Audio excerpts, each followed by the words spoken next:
আসসালামু আলাইকুম। নিজের বলার মতো একটা গল্পের আজকের আয়োজন থেকে আপনাদেরকে স্বাগত জানাচ্ছি। আমি ইকবাল বাহার।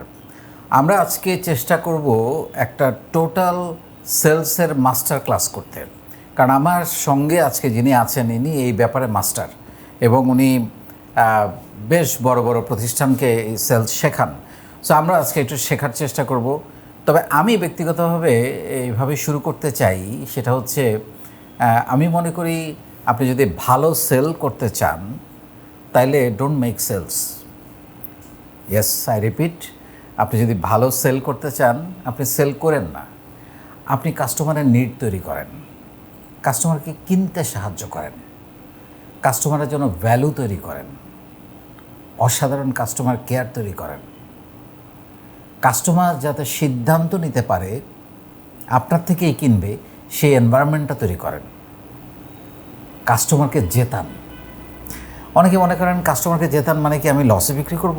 নো, আপনি অবশ্যই প্রফিটে বিক্রি করবেন। কিন্তু ওই যে বললাম, আপনি ভ্যালু দিবেন, তাকে সম্মান দিবেন, কেয়ার দিবেন, অসাধারণ কাস্টমার কেয়ার দিবেন এবং কোনো না কোনোভাবে তাকে তার মধ্যে একটা স্মাইল তৈরি করবেন, যাতে করে সে ওই স্মাইল দিয়ে আপনাকে বোঝাতে পারে যে সে জিতেছে।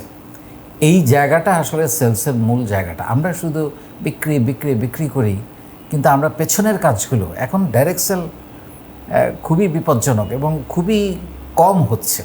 আমি মনে করি ইনডাইরেক্ট সেলটা অনেক বেশি জনপ্রিয়।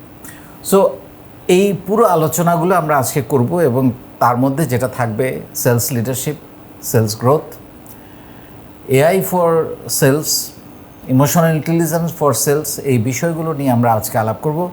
এবং যাকে সাথে নিয়ে আলাপ করব আমার অত্যন্ত প্রিয় একজন মানুষ, সেলসের মাস্টার যাকে বলি, সেলসের একজন ট্রেনার, সেলস লিডারশিপের একজন বড় ট্রেনার, ইউসুফ ইফতি ভাই। আমরা তার সাথে পুরো আয়োজনটাতে আজকে আলাপ করব। চলুন তার সাথে কথা বলি। ইফতি ভাই, আসসালামু আলাইকুম। আসসালামু আলাইকুম সবাইকে, এবং আপনাকেও আমাকে সুযোগ দিয়েছেন আপনার নিজের বলার মতো গল্পের আজকের এই পর্বে আমন্ত্রণ জানিয়ে। সো আমি খুবই কৃতজ্ঞতা প্রকাশ করছি আপনি আমাকে ডেকেছেন। তথাপি আজকে যারা দেখবেন, আই বিলিভ প্রত্যেকের লাইফে সেলস সম্পর্কে একটা নতুন আই ওপেনিং হবে। এক্স্যাক্টলি, আমরা যেটা বলেছি আজকে যে আমরা একদম মাস্টার ক্লাস করার চেষ্টা করব। তার আগে আমাদের অনুষ্ঠানটার নাম যেহেতু গল্পের পেছনের গল্প, সেলসের পেছনের গল্প আমরা শুনবো। তার আগে আপনার গল্পটা একটু শুনতে চাই, যে এত কিছু থাকতে বাংলাদেশে ট্রেনিং জগৎটা বড় হচ্ছে, এখন অনেক ভালো ভালো ট্রেনার আসছে, আবার অনেক ট্রেনার মানে কি বলে এটাকে, ঢেউয়ের সাথে সাথেও জন্ম হচ্ছে, না বুঝে না চর্চা করে, সেই ধরনের ব্যাপারও আমরা দেখতে পাই। But you are truly a genius. I love your content. আমি দেখি আপনার এবং আপনি পরীক্ষিত, এটা হচ্ছে সবচেয়ে বড়। আপনি এত বিষয় থাকতে সেলসটাকে কেন বেছে নিলেন? Sales as a profession or sales as a trainer? As a trainer. Thank you. Basically আমি তো আমার ক্যারিয়ার শুরু করি ইয়েতে, অপশন ইনফর্মা থেকে প্রফেশনালি। তারও আগে আমি কাজ করি একটা রেস্টুরেন্টে। আমাদের যে বাংলাদেশের অত্যন্ত জনপ্রিয় একজন তরুণ নেতা জনাব আন্দালিব রহমান পার্থ, সো পার্থ ভাইয়ের একটা রেস্টুরেন্ট ছিল মতিঝিলে, Asia spicy food court. So সেখানে আমি অ্যাজ এ অ্যাসিস্ট্যান্ট ম্যানেজার, যদিও পোস্ট, বাট সব কাজ করতে হয়েছে, একেবারে প্লেট ধোয়া থেকে শুরু করে সার্ভ করা, আবার গিয়ে প্রমোট করা। সো আমার ফর্মালি আসলে সেলসটা শুরু হয় সেখান থেকে। এশিয়া স্পাইসি ফুড কোর্টে আমি এবং ওনার একজন কাজিন ছিলেন, আমরা দুজনে মিলে মেইনলি এটাকে অপারেট করতাম, অপু ভাই। তো ওই সময়টায় দুপুরবেলা আমাদের এখানে কাস্টমার জমানোর জন্য প্যাকেট করে খাবার বিভিন্ন জায়গায় নিয়ে যেতাম। তৎকালীন সময়ে বিমানের হেড অফিস মতিঝিলে ছিল, বিভিন্ন বড় বড় ব্যাঙ্কগুলোর হেড অফিস মতিঝিলে ছিল। তো ওই জায়গাগুলোতে গিয়ে গিয়ে গিয়ে কথা বলতে বলতে ওইখান থেকে আসলে বলা যায় একটা প্রফেশনাল হাতে খড়ি তৈরি হয়, ঠেকে ঠেকে শিখে, দেখে দেখে শিখে বিভিন্নভাবে। তো পরবর্তীতে আমি তো অপশনিনে জয়েন করি একটা পর্যায়ে এসে as a medical promotion officer বা মেডিকেল রিপ্রেজেন্টেটিভ অফিসার ইনফর্মাতে দীর্ঘ 15 বছর কাজ করি।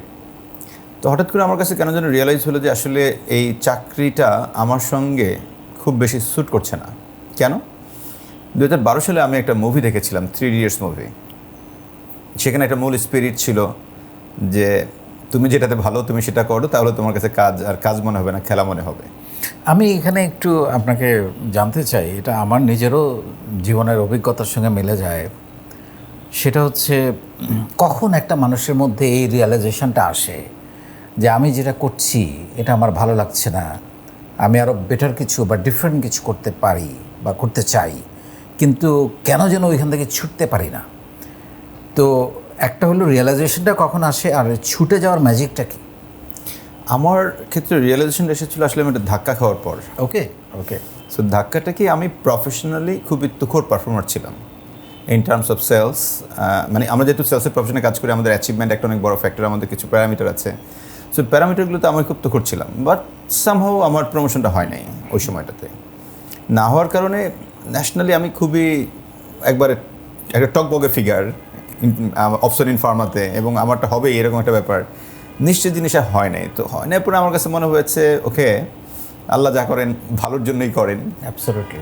সো ওই সময়টাতে প্রথম 2-3 দিন খুবই আপসেট ছিলাম। পরে আমি আমার টপ ম্যানেজমেন্টের সাথে 1-to-1 বসি, কেন আমাকে আসলে এরকমটা করা হলো না, আমি আরও কী ইমপ্রুভ করতে পারি।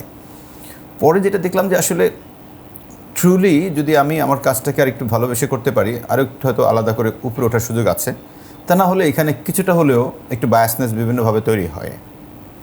সো তখনই মেইনলি ওই যে 3 Idiots মুভিটা দেখি, দেখার পরে আমার মধ্যে একটা রিয়েলাইজেশন আসে, না ওকে আমি তাহলে কোনটায় ভালো, আমি কি আসলে চাকরিটাই ভালো নাকি আরও ডিফারেন্ট কিছু আছে আমার জন্য।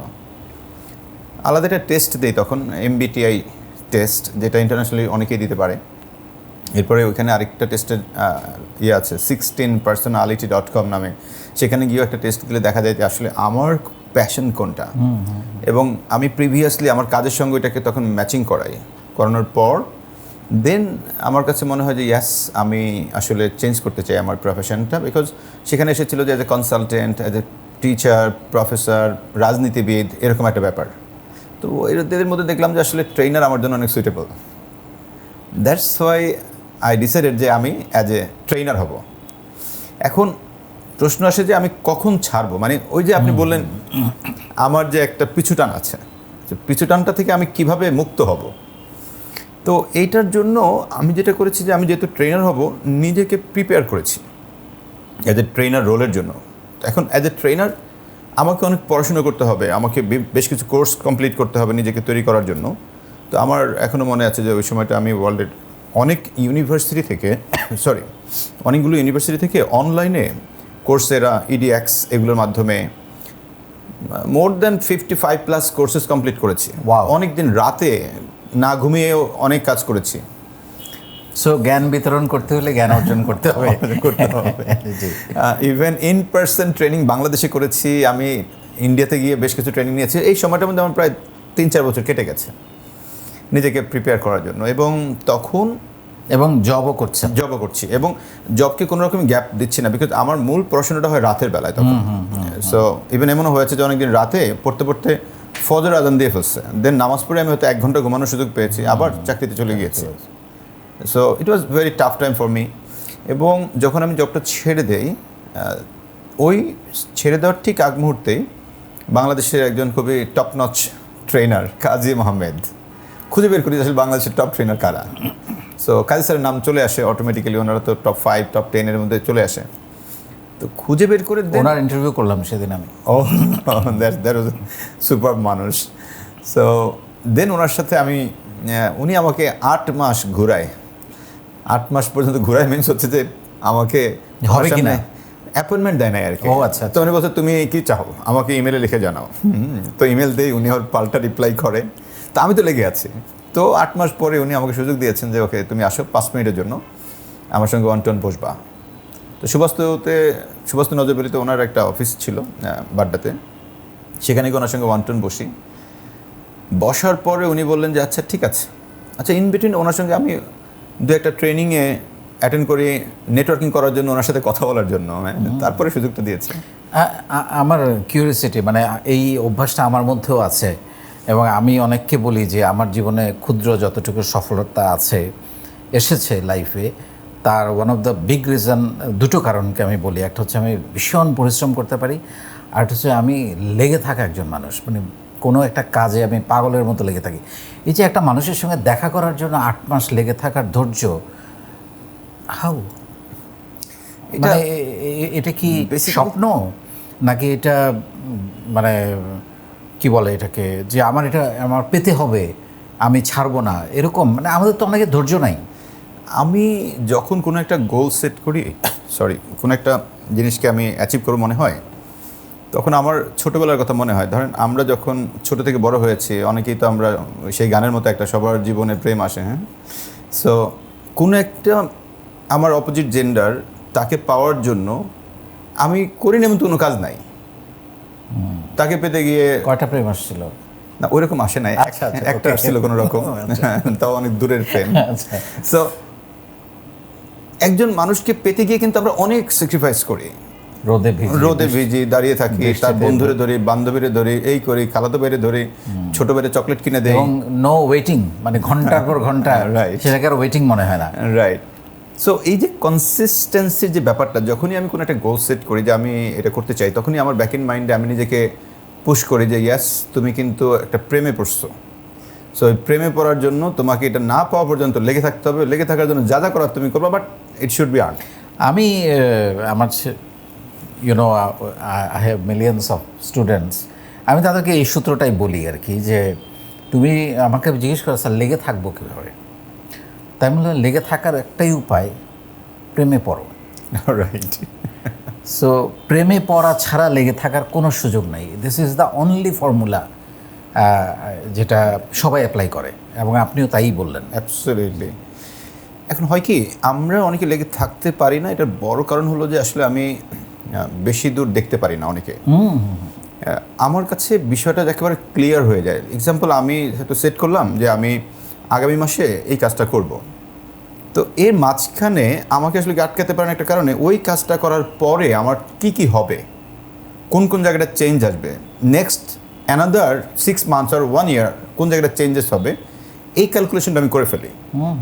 যখনই ক্যালকুলেশনটা করি তখন আমার মধ্যে একটা মোটিভেশন কাজ করে, ওকে এটা হলে কিন্তু তুমি এটা পাচ্ছ, সো এটা তোমার করতেই হবে। তো কাজী স্যারের সাথে আমার 8 মাসের অপেক্ষা করার মূল এটা ছিল, যেহেতু আমি ওনার মেন্টরিং চাই, আমার সঙ্গে মিট করব, বিকজ আমি যেহেতু ডিসাইডেড যে অ্যাজ এ ট্রেনার হব, তো আমার কাউকে না কাউকে লাগবে যে কিনা আমাকে মেন্টরিং করবে।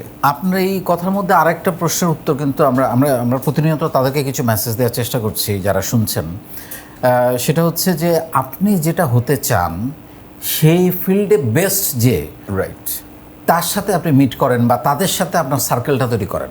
রাইট। এবং আমি একটা কথা খুব পপুলারলি বলি যে আপনি যদি উদ্যোক্তা হতে চান, 10 জন উদ্যোক্তার সাথে 6 মাস 1 বছর মেলামেশা করেন, 11 নম্বর উদ্যোক্তা আপনি হবেন। So mandatory. একদম একদম একদম। তারপরে সো আমার যেহেতু ছিল যে আমি যেহেতু এই সেগমেন্টে উঠবো, এবং এই সেগমেন্টে ওনার একটা যথেষ্ট পপুলারিটি, স্যার হচ্ছেন তখন বোল্ডের প্রেসিডেন্ট, সো এই ট্রেনার্স কমিউনিটির প্রেসিডেন্ট যিনি, আমি তো তার সঙ্গে টাচে থাকলেই তো আমার গ্রোথটা বেশি হবে। তো ওই একটা মোটিভেশন থেকে স্যারের সঙ্গে মিট করি, এবং স্যার কিন্তু প্রথম থেকে আমাকে একটা চ্যালেঞ্জ ছুড়ে দেয় যে আমি তোমাকে সুযোগ দেবো আমার সাথে কাজ করার, এবং আমি ওনাকে অফার করি যে আমি কিন্তু বিনা পয়সায় কাজ করবো আপনার সাথে, এবং উনি আমাকে 2টা কন্ডিশন দেয়। এক, তুমি আমার সাথে কাজ করলে মিনিমাম 2 বছর করতে হবে, এবং 2 নম্বর হচ্ছে তোমাকে আমি একটা অ্যাসাইনমেন্ট দিচ্ছি, এটা কমপ্লিট করতে পারলে তুমি আমার সাথে কাজ করতে পারবা। অ্যাসাইনমেন্টটা হচ্ছে কি, সুবাস্তু নজর ভ্যালিতে উনি কোনো এক সময় কোনো কিছু কিনতে গিয়ে একটা ওনার ব্যাড এক্সপিরিয়েন্স হয়েছে কাস্টমার সার্ভিস নিয়ে, তো ওনার একটা ইচ্ছা হচ্ছে যে উনি ওইখানের যারা সেলসে আছে তাদেরকে কাস্টমার সার্ভিসটা শেখাবে। তো এর আগে উনি ওনার টিমকে বলছে টিম অর্গানাইজ করতে পারে নাই, তো আমাকে বলে তুমি যদি অর্গানাইজ করতে পারো আমি ট্রেনিং দেবো, এটা করতে পারলে তোমার সাথে আমি বসবো। তো আমার কাছে মনে হয়েছে এটা ডাল ভাত। কেন ডাল ভাত? বিকজ আমি অপশনে থাকা অবস্থায় আসলে এই পরিমাণ সেমিনার করিয়েছি, মানে অর্গানাইজ করেছি, আমার কাছে এগুলো মানে খুবই নর্মাল একটা issue. It's all about communication. Right. এবং আমি এমনও আছে যে ঢাকা মেডিকেলে যখন কাজ করি তখন প্রায় সোসাইটি অফ মেডিসিনের 1000 ডক্টর নিয়ে আমি প্রোগ্রাম অর্গানাইজ করেছি। তো তাতে করে আমার কাছে মনে হচ্ছে সিম্পল জিনিস। তো উইদিন 7 or 10 days মেবি আমি এটা অর্গানাইজ করি এবং স্যার ট্রেনিংটা করান। এরপর থেকে বেসিক্যালি স্যারের সাথে আমার কাজ শুরু হয়, কাজ শেখা। সো আপনি যেহেতু সেলসে কাজ করেছেন, সেই জন্য সেলসের উপরে স্পেশালাইজেশন ট্রেনিংটাকেই আপনি বেছে নিলেন। এইটা এসেছে অবশ্য আরেকটা, এখানে কাজী স্যারের এখন আবার একটা ইনপুট আছে, সেটা হচ্ছে আমি যেহেতু সেলসে আমার ক্যারিয়ার ছিল প্রায় 15 বছরের, সো ওনার সাথে 2 বছর ধরে আমি কাজ করছিলাম। তো তখন আমি ওনাকে প্রশ্ন করলাম যে আমি তাহলে অ্যাজ এ ট্রেনার আসলে কী হব। তো উনি আমাকে বললো যে তুমি স্টার্ট করতে পারো, তুমি তো আসলে ফার্মাসিউটিক্যালসে ছিলা, ফার্মাসিউটিক্যালসের স্পেশালাইজড কোনো একটা ট্রেনিং দিয়ে শুরু করো। তো আমি চিন্তা করলাম যে আমি আসলে ফার্মাসিউটিক্যালসে স্পেশালাইজড কী দিব। তখন মনে হলো যে ওকে, আমি যেহেতু সেলসে ছিলাম, প্রথম ট্রেনিংটা আমার একটা পাবলিক ট্রেনিং অফার করি, সেটার নাম হচ্ছে অ্যাডভান্সড ফার্মা সেলিং টেকনিক্স। ওইখান থেকে শুরু হয়ে যায় আসলে সেলসের। এটা যে খুবই বুঝে শুনে নেমেছি ব্যাপারটা তা না। সো স্যারও বলেছে এবং আমিও তখন চিন্তা করলাম আমি এটাই করতে পারবো, এবং ওটাতে আমার দখলটাও ভালো, কারণ আমি অনেক এক্সাম্পল দিতে পারবো সেই জায়গাগুলো থেকে মনে হয়েছে। দেন ওইটা দিয়ে শুরু হয়। তার মানে মানে আমাদের প্রত্যেকেরই আমাদের নিজের ভেতরে একটু প্রশ্ন করা দরকার যে আমি কোনটাতে ভালো, ডেফিনেটলি, বা আমার স্ট্রেংথ কোন কোন জায়গায়, সেটা দিয়ে শুরু করলে উইন্ডোগুলো ওপেন হতে থাকে, অনেক অনেক অনেক উইন্ডো ওপেন হতে থাকে। আপনি কথা প্রসঙ্গে বলছিলেন যে আমি নিজে এটা খুব রিলেট করতে পারছিলাম, কারণ আমিও একসময় জব করতাম, তারপর আমি উদ্যোক্তা হই এবং আমি বেশ বড় বড় কোম্পানিতে কাজ করেছি এবং পরে মাল্টিন্যাশনাল কোম্পানিতে কাজ করেছি। অনেক মোটা বেতনের চাকরি ছিল, তখন গাড়ি ছিল, সব কিছুই ছিল, বাট আমার জন্য অনেক কঠিন ছিল এই চাকরি ছাড়ার সিদ্ধান্তটা নেয়া। তবে আমি যেটা হলো, আমি ওই ইয়েকে শুনেছি, আমার হৃদয়কে শুনেছি যে এইটা আর চলবে না, এখানে যতই অফার থাকুক, যত কিছুই থাকুক। এবং আমি যখন উদ্যোক্তা জার্নিতে জাম করি চাকরি ছেড়ে, যে ফাইন মর্নিংয়ে একটা রাতারাতি সিদ্ধান্ত নেই, ইট ওয়াজ লাইক সুইসাইডিং। মানে আমি জানি না আসলে আমার প্রতিষ্ঠানটার কী হবে, কিন্তু আমি আমার স্বপ্নকে শুনেছি, আমার ভালো লাগাকে শুনেছি যে আই উইল ডু সামথিং। আমি মানে আমি এটা করার জন্য, এটা পাওয়ার জন্য আমি নিজেকে উজাড় করে দেবো, এরকম একটা অ্যাটিটিউড ছিল। আলহামদুলিল্লাহ, সেই কোম্পানির বয়স এখন 23 বছর। মাশাআল্লাহ। তো এটাই আসলে সব কিছুর পেছনে কিন্তু এটাই। এখানে যদি আমি আপনার সঙ্গে আমারটা কানেক্ট করি, একবার হুবহু মিলে যাবে। দেখেন, আমি যখন অপশনিন চাকরি ছেড়ে দিয়ে, এবং আমি তো ম্যারিড, আমার বাচ্চা আছে, তখন সব কিছু মিলিয়ে ইনকাম জেনারেশনের জায়গাটা অনেকটাই কমে গিয়েছে। যদিও আমার একটা সাইড বিজনেস ছিল, সেখান থেকে যা আসতো এটা আসলে খুবই অপ্রতুল। সো ওই সময়টাতে আমার কাছে হাতছানি দিয়েছে খুব ভালো ভালো জব। একটা, আমি নাম বলছি না, খুব বাংলাদেশের প্রচলিত একটা কনজিউমার ব্র্যান্ড, সেই কোম্পানির এমডি চেয়ারম্যানের সাথে আমার খুব ভালো সম্পর্ক। উনি আমাকে প্রস্তাব দিল, দেখছি ভাই আপনি চলে আসেন আমার এখানে অ্যাজ এ সিইও, 2টো গাড়ি, একটা হচ্ছে আপনার, একটা আপনার ফ্যামিলির জন্য, এবং স্যালারি স্ট্রাকচার তৎকালীন সময় 5 লাখ মোর। বাট ওই অফারটা না আমাকে টানে নাই। তো এইটা আমার ফ্যামিলি থেকে যখন শোনার পরে সবাই খুবই হতাশ, কারণ ওই সময় আমার ফ্যামিলি চালাতে আমি পারতেছি না, এর মধ্যে 5 লাখ টাকা বেতনের চাকরি আমি রিফিউজ করছি। এবং মানে আমার বাবা আমাকে বলে যে ঘরের মধ্যে আছে, মানে এমন একটা অবস্থা। আমার মা, আমার বাবা, ভাই বোন, আত্মীয় স্বজন, আমার শ্বশুরবাড়ির লোকজন কেউই আসলে আমার এই নতুন প্রফেশনটাকে ওই সময়টায় সাপোর্ট করতে পারে নাই। সঙ্গত কারণে, যেহেতু ওনারা ওনাদের এন্ড থেকে দেখতেছে এ তো এতদিন এত ভালো ছিল, এখন হঠাৎ করে সেরকম হয়ে গেল, একটা ফ্যামিলি সব কিছু মিলিয়ে সংসার চালাতে পারতেছে না, মানে একটা ম্যাসাকার। বাট আমার একমাত্র সাপোর্টিং ছিল আমার মিসেস। ও সাপোর্ট দেওয়ার কারণেই মেইনলি আমি আসলে সাস্টেইন করতে পেরেছি। এখন এই যে পাগলের মতো জিনিসটাকে ভালোবেসে কাজ করেছি, লেগে থেকেছি, ইভেন ওই সময় মনে হয়েছে যে আমি টানা 3 মাস বাসা থেকে বের হইনি, কারণ বেরোলে জিজ্ঞেস করে এই তুমি কী করো, তো আমি তো কোনো জব করি না। তো এখন মানে খুবই কটাক্ষ করে অনেক বিভিন্ন রকম প্রশ্ন হয়, বিভিন্ন রকম কথাবার্তা হয়। সো ওই টাইমটাতে এরকমটা হয়েছে যে আমি 3টা মাস কমপ্লিটলি বাসায়, এবং মাঝে মধ্যে খুবই হতাশ হয়ে গিয়ে আবার ইন্টারন্যাশনাল অনেক বড় বড় স্পিরিচুয়াল স্পিকারদের, লাইক সন্দীপ মহেশ্বরী থেকে শুরু করে অনেকেই আছে, বিকে শিবানী, তাদের বেশ কিছু ভিডিও দেখতাম যে কীভাবে আবার রিগেইন করা যায় নিজেকে। সো সেখান থেকে আসলে জিনিসটা আসে, এবং আলটিমেটলি তো আমার স্বপ্ন। আপনি যদি একটু আমাকে বলেন, মানে এটা আমারও একটা, মানে আমার মনে পড়ছে, আপনি, আমার 1 মাস কোনো ইনকাম ছিল না, আমার এখনও মনে পড়ে, মানে ছাড়ার 3 মাস পরে 1 মাস কোনো ইনকাম ছিল না। সো এটা কতটা হার্ড, এবং সেটা ঈদের মাস ছিল, আমি জীবনে ভুলবো না সেটা। সো শুরুটা ছাড়ার পরে তো আপনি রাতারাতি এই জায়গায় আসেন নাই, বা রাতারাতি আপনার ইনকাম শুরু হয় নাই। আপনি যদি প্রথম 3 মাস বা 6 মাসের কোনো অভিজ্ঞতা আমাদের সাথে শেয়ার করেন, এবং হাউ ডিফিকাল্ট, হঠাৎ করে কি এরকম মনে হয় আমি ওদের কি ভুল করলাম, বা আমার এত বড় ডিসিশনটা নিয়ে আমি তো ভালোই ছিলাম, একটু যদি শেয়ার করেন। দেখেন, আপনি তো খুব লাকি যে আপনি হয়তো বা 3 মাস পরে আপনি আবার রিগেইন করে ফেলছেন। আমার রিগেইন করতে প্রায় অলমোস্ট 3 বছর লেগেছে, নট 3 মাস। এবং খুবই টাফ টাইম আমি পার করেছি।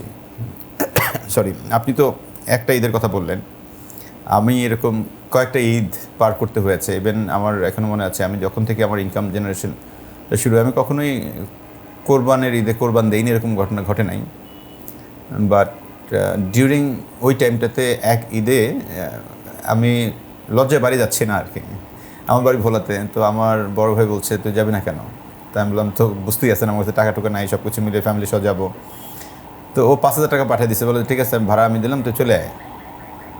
তো আমি বললাম যে ভাড়া তো দিচ্ছেন, সবই ঠিক আছে। সামহাও গিয়েছি।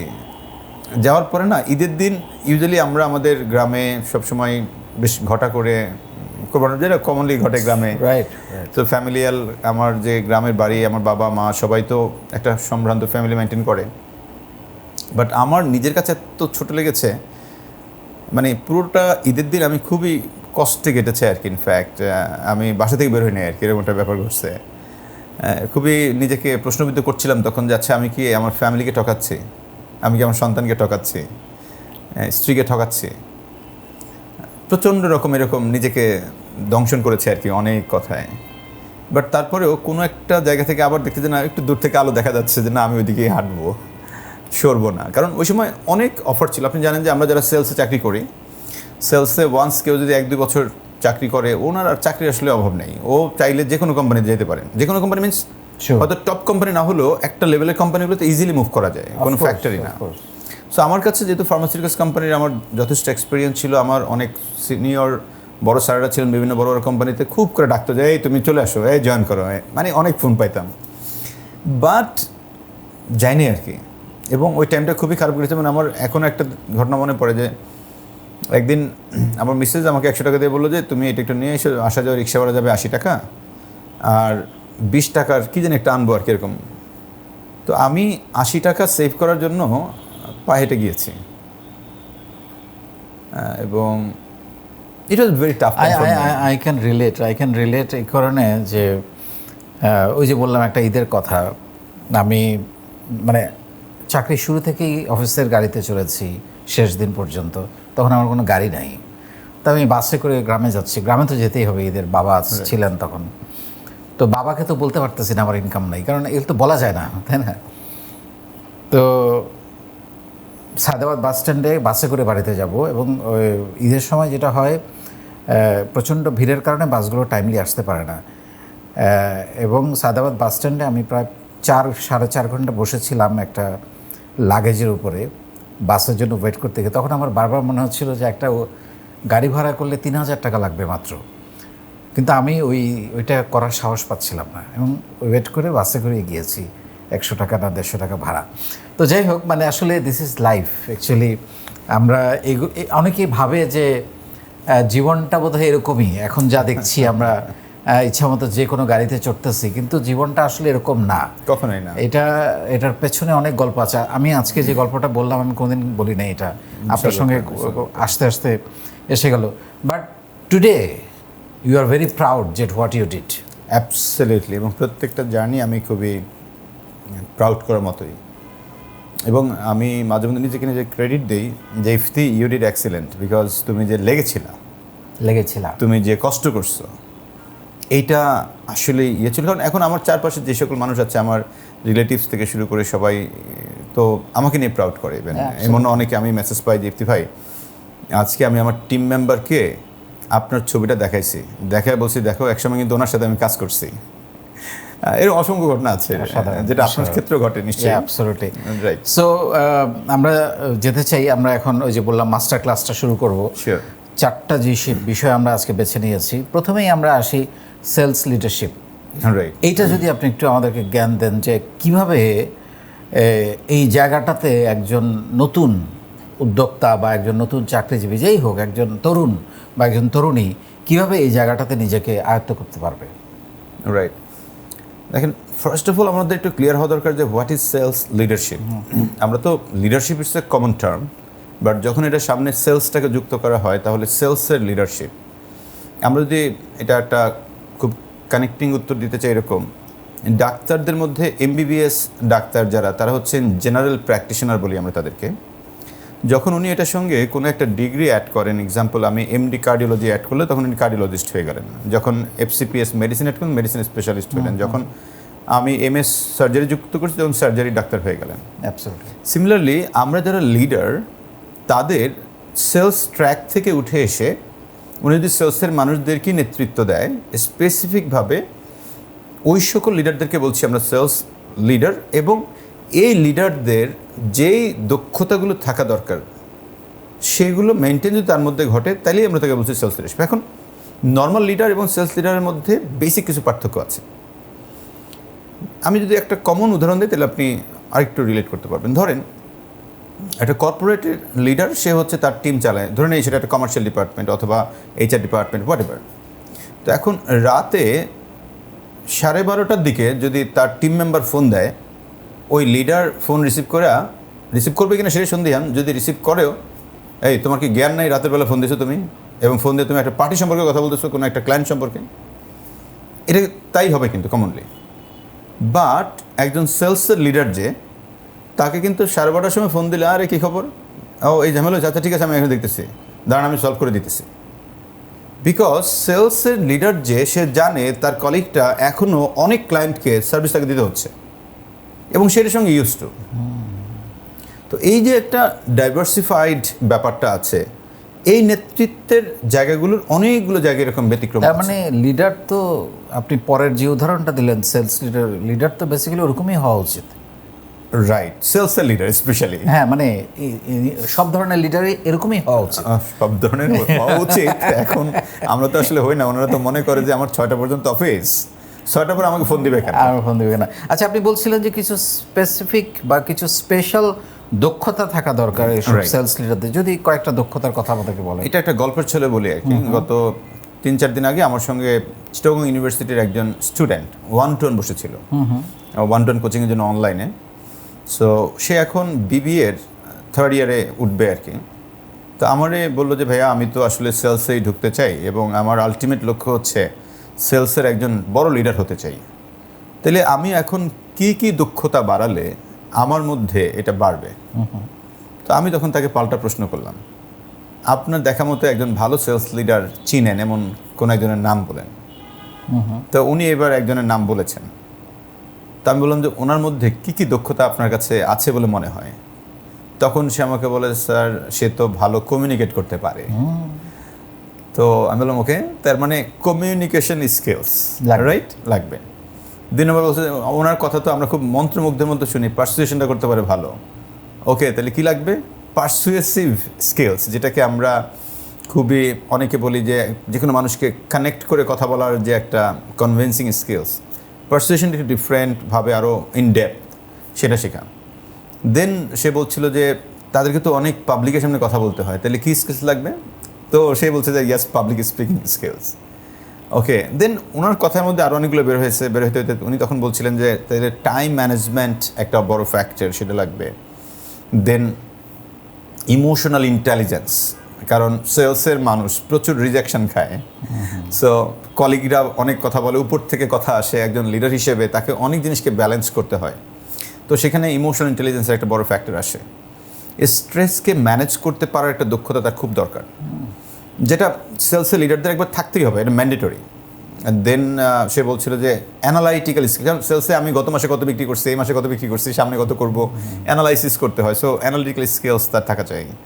দেন সে বলল ভাই এখন যেহেতু আধুনিক যুগ, তার মানে এআইও থাকতে হবে, আর্টিফিশিয়াল ইন্টেলিজেন্স ইউজ করে কীভাবে আমি ভালো করব। দেন আরেকটা আসলো যে প্রবলেম সলভিং স্কিলস, কারণ প্রতিনিয়ত অনেক প্রবলেম তাকে সলভ করতে হয়। সো আমি যদি সিরিয়াল ধরে বলি, like communication skills, persuasion skills, public speaking, emotional intelligence, time management, critical thinking, then চলে আসবে problem solving skills, analytical skills, AI. এই কয়েকটা থাকলে এখন অনেকে বলে সেলসে যারা কাজ করতে চায় তাদের মধ্যে একটা মানে ভীতি বা কমফোর্ট জোন এরকম, স্যার রাস্তায় রাস্তায় দৌড়াবো, রোদ ঘাম, তো অফিসে বসে কাজ করা যায় না এসির মধ্যে, তো প্রচুর। আসলে সেলসের প্রধান প্রশিক্ষণের জায়গা তো মাঠ, অ্যাবসলিউটলি। বাজার। তাদের জন্য আপনি কি বলবেন? এটাও জাস্ট একটা গল্পের ছলে বলি আর কি। Okay. আমার একটা অনলাইন কোর্স করাই, সেটার নাম হচ্ছে professional certificate in selling skills. তো রিসেন্টলি আমি এটা 13তম ব্যাচ শেষ করলাম। সো এখানে প্রায় 155 জন পার্টিসিপেন্ট ছিলেন, এর মধ্যে একজনের নাম হচ্ছে মিস্টার আহসান। সো আহসান ভাই প্রায় 22 বছর এক্সপিরিয়েন্স একজন মানুষ, একসময় ফার্মাসিউটিক্যালস কাজ করছে, এরপরে HSBC ব্যাংকে চাকরি করছে, এখন উনি একটা আপনার কোম্পানি, এটা কি বলে, মোবিল বিক্রি করে, যে এরকম কোনো একটা Okay. কোম্পানির, এরকম কোনো একটা কোম্পানি উনি বড় সেলস পজিশনে আছেন। সো আমাদের ওই ট্রেনিংটার একটা অ্যাসাইনমেন্ট থাকে যে তাকে ফিল্ডে নেমে অপরিচিত প্রোডাক্ট তাকে বিক্রি করতে হবে, মানে তার প্রোডাক্ট না, সে যে কোনো প্রোডাক্ট কিনবে বাইরে থেকে, কিনে এবার সে এটা বিক্রি করবে অপরিচিত মানুষের কাছে। তো উনি এই টাস্কটা কমপ্লিট করছেন, কমপ্লিট করে লাস্টের দিন যখন ওটা উনি বলছিলেন আমাদেরকে, যে ওনার এক্সপিরিয়েন্সটা শেয়ার করছিলেন, তখন বলছিলেন যে ভাই আমি যখন শুনছিলাম তখন আমার কাছে মনে হয়েছে যে আমি থাকি এসি রুমের মধ্যে, আমি জীবনে কত সেলস করছি, উনি আমার কী বলে না বলে এগুলা, হ্যাঁ এগুলা তো আসলে আমাদের সঙ্গে যায় না। তো ওই সময় আমি বলছিলাম যে ভাই আপনি যখন রাস্তায় নেমে এরকম বিক্রি করবেন, একটা ঘটনা ঘটবে আপনার মধ্যে, একটা কনফিডেন্স বিল্ড হবে, যে আপনার কাছে মনে হবে যে মাটি যদি আপনাকে প্যাকেট করে দেয়, আপনি সেই মাটি বিক্রি করে আসতে পারবেন, এরকম একটা কনফিডেন্স ডেভেলপ হবে আপনার মধ্যে, গ্যারান্টেড। তো উনি ওই জিনিসটাকে মাথায় রেখে বললো যে ঠিক আছে, দেখি আসলে আমাদের কনফিডেন্স বাড়ে কিনা। তো উনি নেমে গেছেন, উনি ওনার সন্তানকে নিয়ে, ওনার বাচ্চার বয়স প্রায় 15 বছর, জুমার নামাজ পড়তে বেরিয়েছে, সেখান থেকে বের হওয়ার পরে ফুটপাতেই বিক্রি করে। ওনাকে বলে রাখছিল শোনেন আপনার সঙ্গে আজকে আমিও বিক্রি করবো। তো ওই ফুটপাতে দাঁড়িয়ে এবার উনি বিক্রি করা শুরু করলেন, যে মেথডগুলো আমাদের কাছে শিখেছে সেগুলো অ্যাপ্লাই করা, ওনার নিজস্ব কিছু টেকনিক অ্যাপ্লাই করা, এবং ওগুলোর আবার ছবি উনি শেয়ার করেছেন আমাদের হোয়াটসঅ্যাপ গ্রুপে। তো বলে দেখতে ভাই আমার প্রথমে যখন বিক্রি করি একটু আনিজি লাগতেছিল, বাট একটা বিক্রি করার পরে থেকে আমার কনফিডেন্স বাড়া শুরু হলো, কেমন যেন আমার জড়তা কাটা শুরু হলো, এবং আমি আলহামদুলিল্লাহ প্রায় 10 জনের কাছে বিক্রি করেছি। এবং আমার মানে নিজের কতটা যে কনফিডেন্স বাড়ছে আমি আপনি বলে বোঝাতে পারবো না। তো আমি ওনাকে পাল্টা প্রশ্ন করলাম যে ধরে নেন আপনার আগে কনফিডেন্স লেভেল ছিল 5, এটা বেড়ে এখন কত হয়েছে? বলে একবারে স্ট্রেট হয়ে তারও 5 বাড়ছে। Wow, just double. তার মানে একজন আহসান কালকের আগের দিনের যেই কনফিডেন্সটা ছিল সেলস করা নিয়ে, আজকের আহসানের মধ্যে এটা অনেক বেড়ে গেছে। তো এই যে রেডিক্যাল চেঞ্জটা আসলে কোথায়? আপনি যখন বৃত্তের বাইরে বের হয়ে, কমফোর্ট জোন থেকে বের হয়ে, আপনি এমন একটা স্ট্রাগল সিচুয়েশনে গিয়ে অপরিচিত মানুষের কাছে একটা প্রোডাক্টকে বিক্রি করলেন, তখনই কেবল আপনার কাছে জিনিসটা অন্যরকম কনফিডেন্স, কারণ আপনি যখন বিক্রি করবেন তখন আপনার অন্যরকম একটা অ্যাচিভমেন্ট স্বাদ আসবে। এই ফিলটা এসি রুমে বসে কখনই সম্ভব, কখনোই সম্ভব, রাইট? কারণ তার নিডটা তো বুঝতে হবে। Absolutely. আমি শুরুতেই ইন্ট্রোতে বলছিলাম, আপনি নিশ্চয়ই খেয়াল করেছেন, যে ডোন্ট মেক সেলস, কাস্টমারের নিড তৈরি করেন, অ্যাবসলিউটলি, কাস্টমারকে কিনতে সাহায্য করেন। রাইট। হ্যাঁ, সেটা গল্প দিয়ে হোক, ইমোশন দিয়ে হোক, সেটা ইমোশনাল ইন্টেলিজেন্স দিয়ে হোক, যেটা দিয়ে হোক। সো আমরা আসলে এই কাস্টমারকে কিনতে সাহায্য করার জন্য কি কি করা যেতে পারে? দেখেন, প্রথমেই আপনি যেটা বললেন যে নিড জেনারেট করা, আমি এখানে খুব স্পেসিফিকভাবে সেলসের একটা প্রসেসকে তুলে ধরতে চাই। অনেকেই বইটাও পড়তে পারে, সাইকোলজি অফ সেলস, এটা লিখেছেন ব্রায়ান ট্রেসি। তো ওটার মধ্যে উনি একটা 7টা প্রসেস বা স্টেপসকে হাইলাইট করেছেন, KRA বা কি রেজাল্টস এরিয়া। সেলসকে ভালো করতে চাইলে 7টা এরকম কি পয়েন্টকে উনি ফোকাস করেছেন। তার মধ্যে প্রথমটাই আসে আসলে প্রসপেক্টিং। প্রসপেক্টিং বলতে আসলে আমার টার্গেট কাস্টমার কে হবে, একবার টু দ্য পয়েন্টে সেট করা। বাংলাদেশে এটা একবারে খুবই মিসিং। মানে আপনি যদি কারো প্রশ্ন করেন যে আপনার টার্গেট কাস্টমারকে, বলে যে স্টুডেন্ট কিনতে পারবে, ও কিনতে পারবে, এ কিনতে পারবে, মানে সবাই 16 কোটি কাস্টমার এরকম। কিন্তু আমি 16 কোটি পরের প্রশ্ন দিচ্ছি, 16 কোটি প্রোডাক্ট আপনি দিতে পারবেন? বলে যে না, তো পারবো না। তো তারা যেটুকু পারবেন ওটুকুর জন্য ছোট করেন জিনিস, ছোট করতে করতে একটা ছোট জায়গায় আসেন। তো এইটা সম্পর্কে আমি তখন আমার একটা উদাহরণ দিই যে আমার টার্গেটেড কাস্টমার লাস্ট 7 বছর ধরে আমার টার্গেট কাস্টমার সর্বোচ্চ 40টা, মানে আমি সর্বোচ্চ 40টা কোম্পানিকে টার্গেট করে আমি কাজ করি। এবং এই যে 40টা কোম্পানি, দেখেন বাংলাদেশি কোম্পানি আছে প্রায় মোর দ্যান 3, 4, 5, আরও বেশি, অনেক লাখ হবে। সেখান থেকে মাত্র 40টা ক্লায়েন্ট নিয়ে আমি মুভ করি। এবং এই 40টা ক্লায়েন্টের আমি এর মধ্যে অনেকগুলো কাজ পেয়েছি এবং একটা কাজ পেলে আমি 5-6 মাস কাজ করে খুলাতে পারি না। তো আমার তো খেলা দরকার নেই 3.5-4 লাখ নিয়ে। তো এই প্রসপেক্টিং। নেক্সট যেটা বলছে যে building rapport. Building rapport means হচ্ছে যে এবার আপনি কাস্টমারের সঙ্গে একটা সুসম্পর্ক তৈরি করা। সুসম্পর্ক তৈরি করার জন্য অনেকগুলো ওয়ে হইতে পারে। তার মধ্যে অন্যতম হতে পারে যে তার বিপদে আপদে একটু কমিউনিকেট করা, সেলিব্রেশনে কোনো একটা মেসেজ পাঠানো, ইভেন দেখা হইলে একটা সুন্দর হাসি দিয়ে সালাম দেওয়া, সে অনলাইনে হইলে তাকে একটা ভালো কমেন্টস করা তার কোনো পোস্ট নিয়ে। আরও অনেকগুলো ওয়ে আছে যেগুলোর মাধ্যমে আমরা আসলে সুসম্পর্ক তৈরি করতে পারি। থার্ড থিংসে এসেছে নিড জেনারেশন, যেটা আপনি মাত্রই প্রশ্ন করলেন। তো এখন এই নিড জেনারেশনটা তৈরি করার অন্যতম অনেকগুলো উপায় আছে। তার মধ্যে অনেকেই বলে যে আপনি কোনো কাস্টমারের কাছে গেলে কোনো একটা গল্পের ছলে তার যেই প্রবলেমটা সে এখন ফেস করছে, ধরেন প্রত্যেকটা মানুষই কিন্তু কোনো না কোনো প্রবলেম ফেস করছে। এক্সাম্পল, আপনি যদি আমার একজন ক্লায়েন্ট হন, আমি হলাম ট্রেনিং প্রোভাইড করি, আর আপনি হচ্ছেন একটা কোম্পানির মালিক, আপনি আপনার এমপ্লয়িকে ট্রেনিং করাবেন। তো এখন আপনি কিন্তু আপনার প্রবলেমটাকে ওই রকমভাবে আইডেন্টিফাই করতে পারছেন না। আমার দায়িত্ব হচ্ছে আপনাকে এটা আপনার সামনে তুলে ধরা। এটা সেল হয়ে যায়। হ্যাঁ, রাইট, সেলস কনভারসেশন হয়ে যায়। প্লিজ, আমি হচ্ছি কোম্পানির মালিক বা এইচআর, আপনি হচ্ছেন ট্রেনার, আপনি আমাকে কনভিন্স করেন যে আমার প্রতিষ্ঠানের এমপ্লয়ীদের ট্রেনিং কেন দরকার। Right, thank you so much Iqbal ভাই, আপনি আজকে সুযোগ দিয়েছেন, আপনার সঙ্গে একটা মিটিংয়ে বসার সুযোগ পেয়েছি আমি। তো ইউজুয়ালি আপনারা যখন আপনার এমপ্লয়িকে নিয়ে কাজ করেন, একজন এমপ্লয়ি নর্মালি যে প্রোডাক্টিভিটিটা দেয়, দেখা গেছে একটা ট্রেইনড এমপ্লয়ি তার থেকে হয়তো 10 গুণ বেশি, কোনো কোনো ক্ষেত্রে বলে 2 গুণ বেশি হলেও দেয়, প্রোডাক্টিভিটি বেশি দিতে পারে। তো এখন ট্রেনিং করাতে গিয়ে আপনারা অনেক সময় ভয় পান, বিকজ ট্রেনিং একটা খরচ মনে হয়, কস্ট ইনভলভমেন্ট আছে, এবং এটা দিয়ে আমার টাইম ইনভলভমেন্ট আছে, এটা আসলে আসবে কিনা, এই ট্রেনিংটা বাস্তবায়ন হবে কিনা, আমার লোকজনের কথা সে বুঝবে কিনা, এই ট্রেনিং আবার আমার লোকজন মানে আমার মধ্যে ট্রান্সফর্ম করতে পারবে কিনা, আদৌ কি আমার আসলে সেলস বাড়বে, এবং বাড়লে সেটা কতদিন পর থেকে বাড়বে, এই রকম অনেকগুলো চ্যালেঞ্জেস আপনি ফেস করেন। Am I right? সো এই জায়গাটা যদি আমি আপনাকে এমন একটা সলিউশন অফার করি, যে সলিউশনটা আপনার সেলস বাড়াবে, ট্রেনিং করালে আপনার কলিগদের মধ্যে বিহেভিয়ারাল চেঞ্জ আসবে, তার মাইন্ডসেটের মধ্যে পরিবর্তন আসবে, এবং তার মধ্যে একটা বডি ল্যাঙ্গুয়েজগত, আপনি যেদিন ট্রেনিং তারপর দিন থেকে অ্যাটলিস্ট বডি ল্যাঙ্গুয়েজ, মাইন্ডসেটে যেগুলো তারা চেঞ্জেস পাবেন। যদি এমন কোনো একটা বিষয় নিয়ে আপনার সাথে কথা বলি ইন ডেপথ, আর একটু যাওয়ার জন্য আপনি শুনবেন কিনা? এই দেখেন, আপনি কিন্তু অ্যাগ্রি করে ফেললেন, ইট মিনস আমি কিন্তু আপনার মধ্যে একটা নিড জেনারেট করে ফেললাম। এখানে যে মেথডটা আমি অ্যাপ্লাই করলাম, এটা বলা হয় পন নামক একটা মেথড আছে, PAWN, pawn. P for problem, A for acknowledgement, W for wants benefit, আর N for name of the product.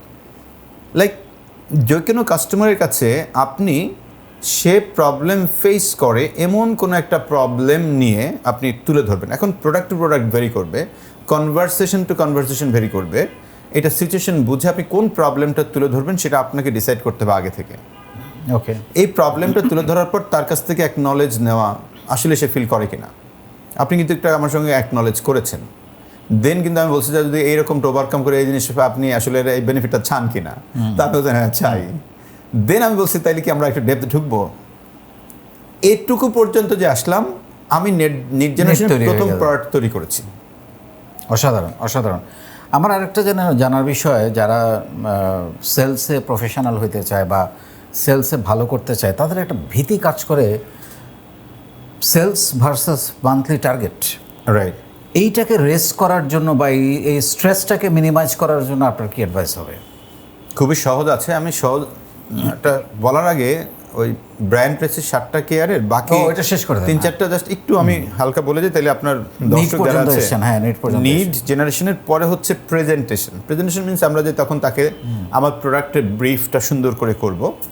এরপরে আসে কোয়েশ্চেন্স বা অবজেকশন হ্যান্ডলিং, লাইক অনেক এরপরে আপনি কিন্তু প্রশ্ন করবেন আপনার দাম কত, কি হবে, আমি কেন নিব, অনেকগুলো আসতে পারে, সেই অবজেকশন হ্যান্ডলিং।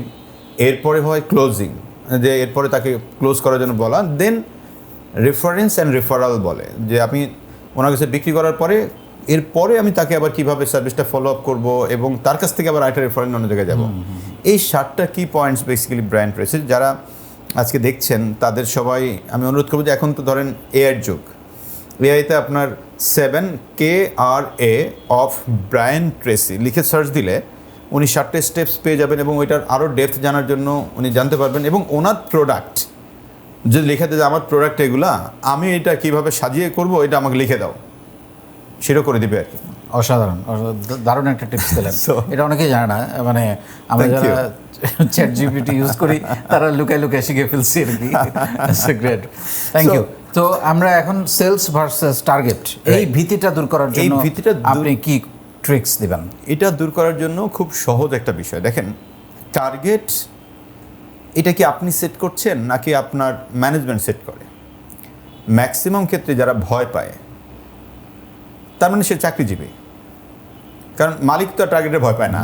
হ্যাঁ, তার মানে ভয় পায় শব্দটা আসলেই সে একজন এমপ্লয়ি। এখন একজন এমপ্লয়ি সে কি টার্গেট সেট করে? সে কিন্তু করে না, তার উপরে বসরা করে, উপর লেয়ার থেকে করে। ইভেন যদি আপনি সিও ধরেন, সিও টার্গেট সেট করে না, সেট করে তার এমডি। তো তার মানে টার্গেটটা যে সেট হলো, এইটা কি আপনার কন্ট্রোলে আছে নাকি কন্ট্রোলে নাই? কোনটা স্যার?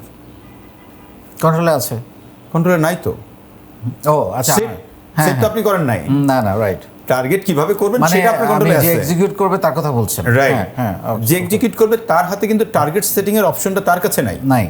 এই টার্গেট সেট হয় উপর থেকে। তার মানে যেটা আমার কন্ট্রোলে নাই, এটা নিয়ে আসলে আমার ভাইবে লাভ কি, ভয় পেয়ে লাভ কি?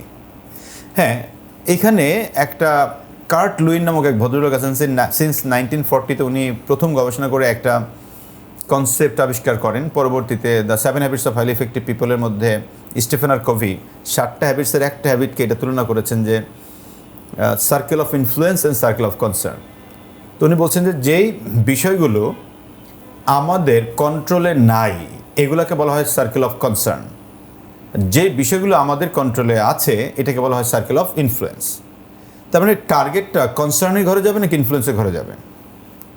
কনসার্নের ঘরে যাবে। তাহলে যেটা কনসার্নের ঘরে, এটা আমার হাতে নাই, উনি বলছেন যে এটা নিয়ে আপনি ভাববেন না, রেদার এটাকে কীভাবে এক্সিকিউট করা যায় আপনি সেটা নিয়ে ভাববেন।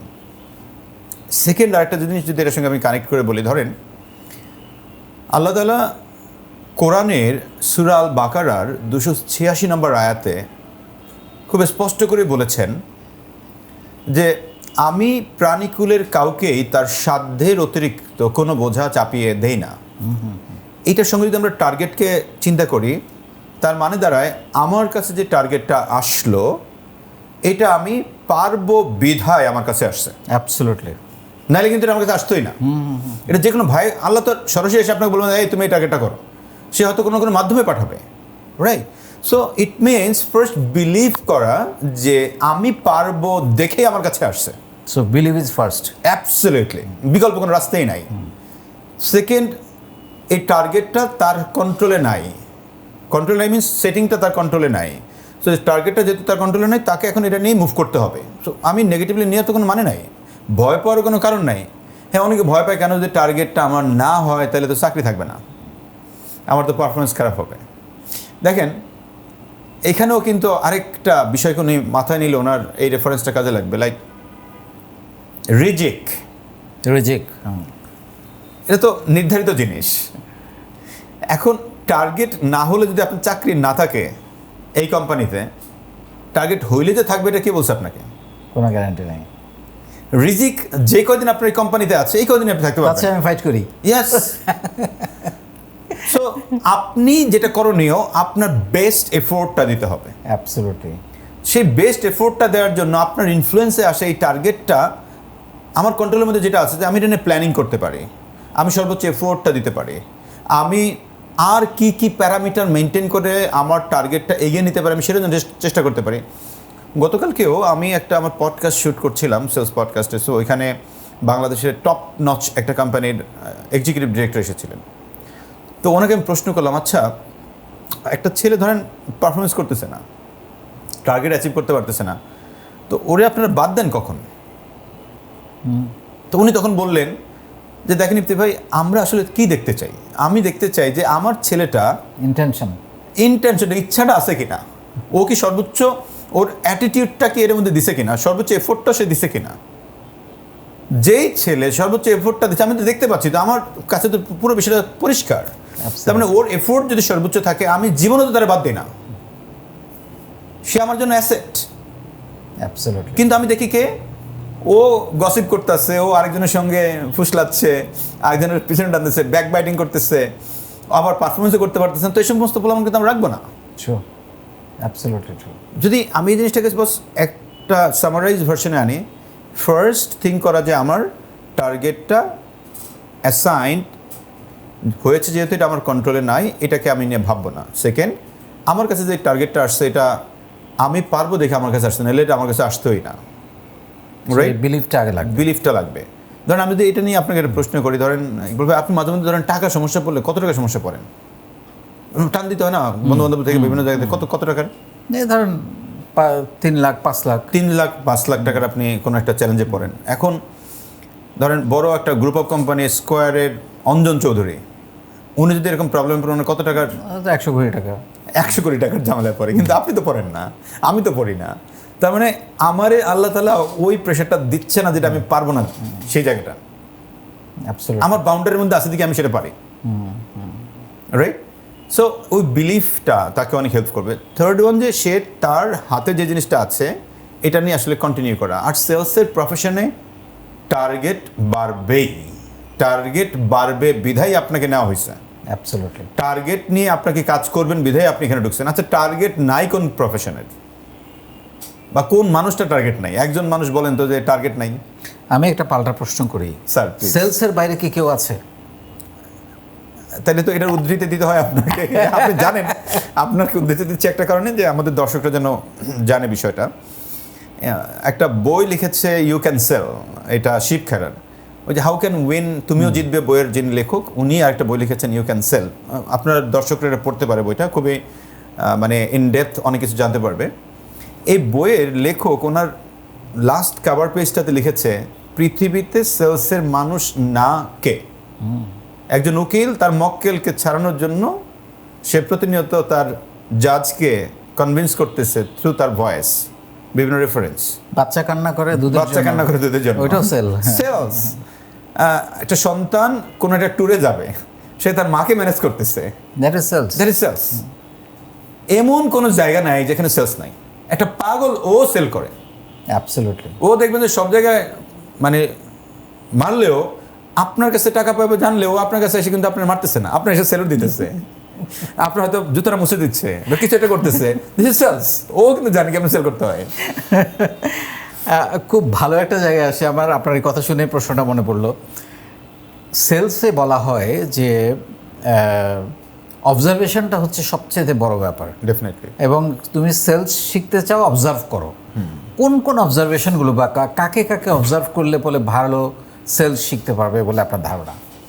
এখন এটা আপনি কোন প্রসপেক্ট, একজন কাস্টমার আঙ্গিকে নাকি আমি অন্য আঙ্গিকে বলবো? কারণ এটা তো ডিফারেন্ট অ্যাসপেক্ট হয় আর কি। কাস্টমার আঙ্গিকেই বলি আমরা। কাস্টমার, ধরেন আমি যদি একজন নর্মাল সেলসের একজন রিপ্রেজেন্টেটিভ, এখন আমি বিভিন্ন দোকানে গিয়ে গিয়ে বিক্রি করি, তো আমি ধরে নিলাম একজন রিটেলারের কাছে আমি যাব, তো আমার এখানে অবজার্ভ করার বিষয়গুলো কী কী আসবে। তো আমি ফার্স্ট ওই দোকানে গিয়ে দোকানদারের সাথে অনেক সময় কথা বলার সুযোগ থাকে না, সে অনেক ব্যস্ত থাকে, তো ব্যস্ততার মাঝখানে তার প্রথম অবজার্ভ করা হচ্ছে তার শেলফ চেক করা, ওই দোকানের স্টকগুলো চিন্তা করা, তার প্রোডাক্টগুলো কোথায়, অন্য কোম্পানির কী কী প্রোডাক্ট সে রেখেছে, কম্পিটিটরদের সাথে তার প্রোডাক্টের গ্যাপটা কতটুকু ক্যাপাসিটি এই লোকটা মেনটেন করছে। এক্সাম্পল, আমি যদি এক্স একটা কোম্পানি থেকে যাই, আমি বিক্রি করতেছি হয়তো আমার 5,000 টাকার প্রোডাক্ট এখানে আছে, আমি দেখতেছি সিমিলার টাইপ আরেকটা কোম্পানি, তার হয়তো বা 25,000 টাকার প্রোডাক্ট আছে, তাহলে এই যে 20,000 টাকার প্রোডাক্ট বেশি, তাহলে কোন কোন প্রোডাক্টের স্টকটা এই দোকানটাতে বেশি?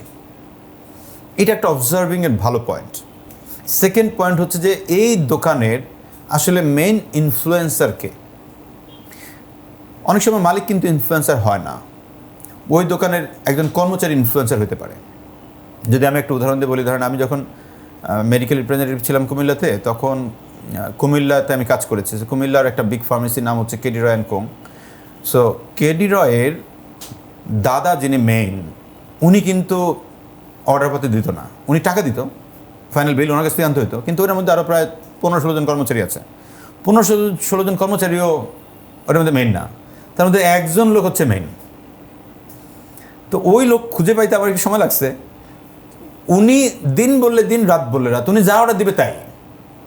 তাহলে একজন সেলসের মানুষ হিসেবে আপনি খুঁজে বের করতে হবে আমার এই দোকানের সেই ইনফ্লুয়েন্সিয়াল ব্যক্তিটাকে, যার কথায় এখানে আসলে কেনাবেচাগুলো হয় বেশি, অর্ডারটা বেশি হয়। আমি একদম আপনার সঙ্গে রিলেট করতে পারতেছি। মানে ধরেন আমরা যে প্রোডাক্টটা বিক্রি করি এটা হচ্ছে ইন্টারনেট।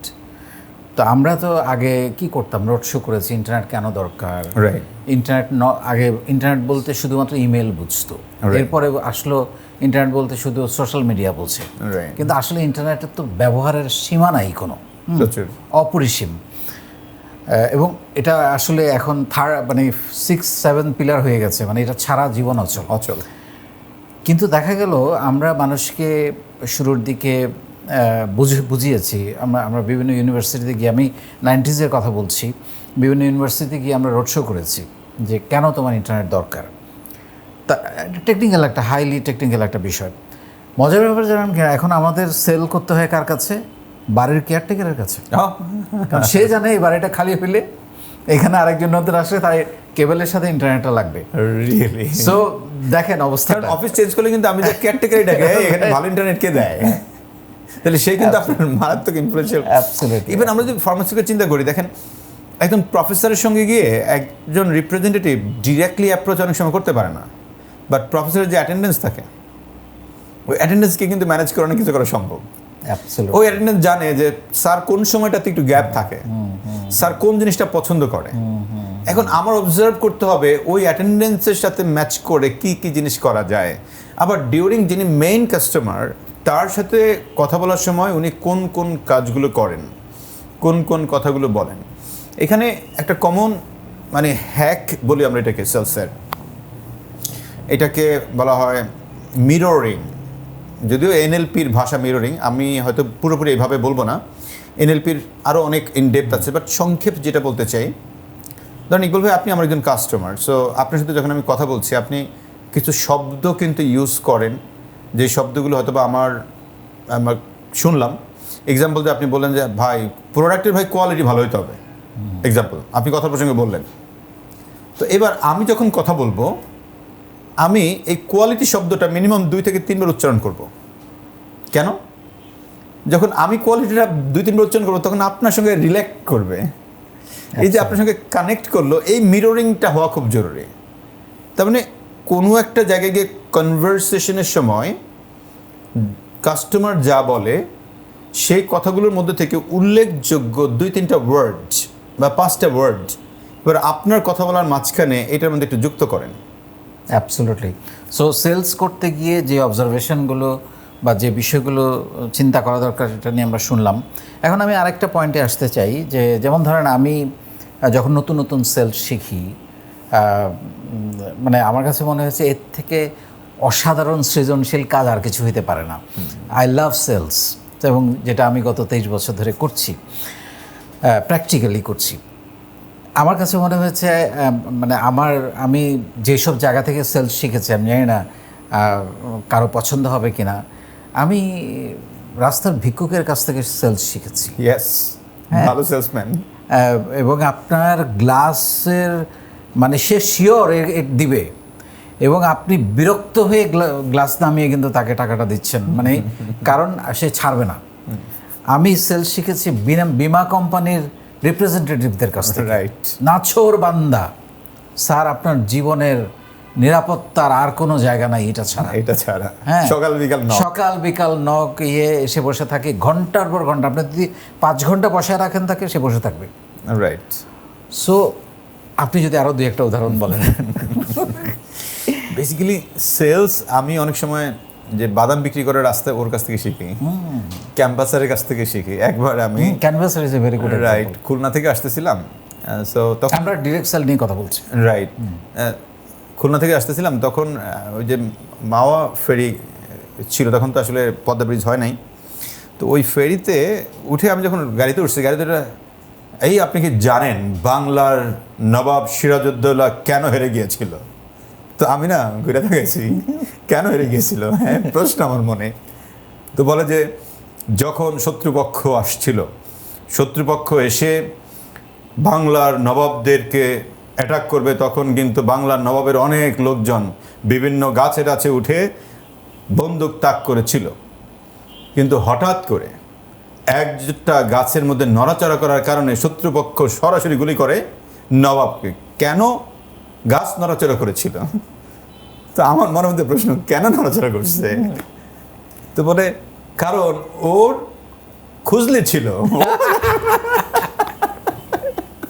মানে এটা বানাইলো আর কি সে, ওর মতো করে ওর মতো করে বানালো। তো দেখেন, আমি খুব তাক করে শুনছিলাম তার কথা। ইট মিনস গল্প বলা, This is গল্প বলা। আপনি গল্প বলা এবং মানুষের অ্যাটেনশনটা নিয়ে আপনার ভিতরে ঢুকাইলো, এবং আমি দেখলাম মুহূর্তের মধ্যে সে প্রায় 10 থেকে 15 জন যাত্রীর কাছে ওর বাম বিক্রি করে ফেলছে।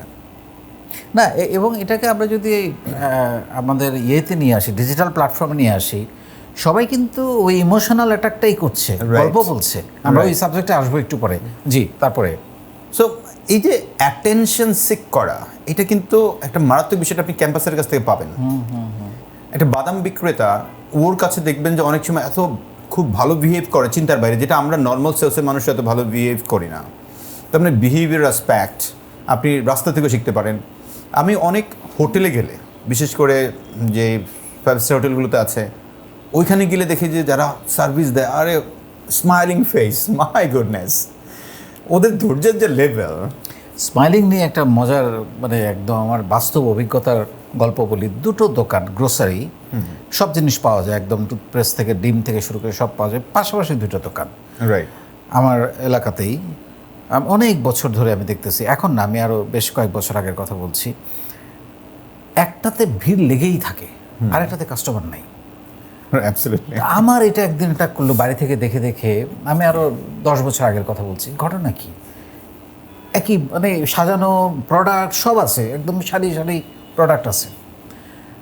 ওই ওই যে যার এখানে সেল হচ্ছে না, ওই লোক কাস্টমারের দিকে তাকায় না, হাসি দেয় না। আর এইখানে যেটা আসছে, সে কন্টিনিউয়াসলি কাস্টমারের সাথে কথা বলতেছে, একদম মুখে হাসি বন্ধ নাই, লেগেই আছে। এবং আপনি সকাল 6-7টায় দোকান খোলে, 7টায় যে হাসি দেখবেন, রাত 10টায় দোকান বন্ধ করে তখনও হাসি। এবং সে আর বাড়তিরও 2-3টা কথা বলে, হয়তো কি বাসায় ভাবি ভালো, বা বাচ্চা ভালো আছে, মানে 2-3টা কথা অতিরিক্ত বলতেছে।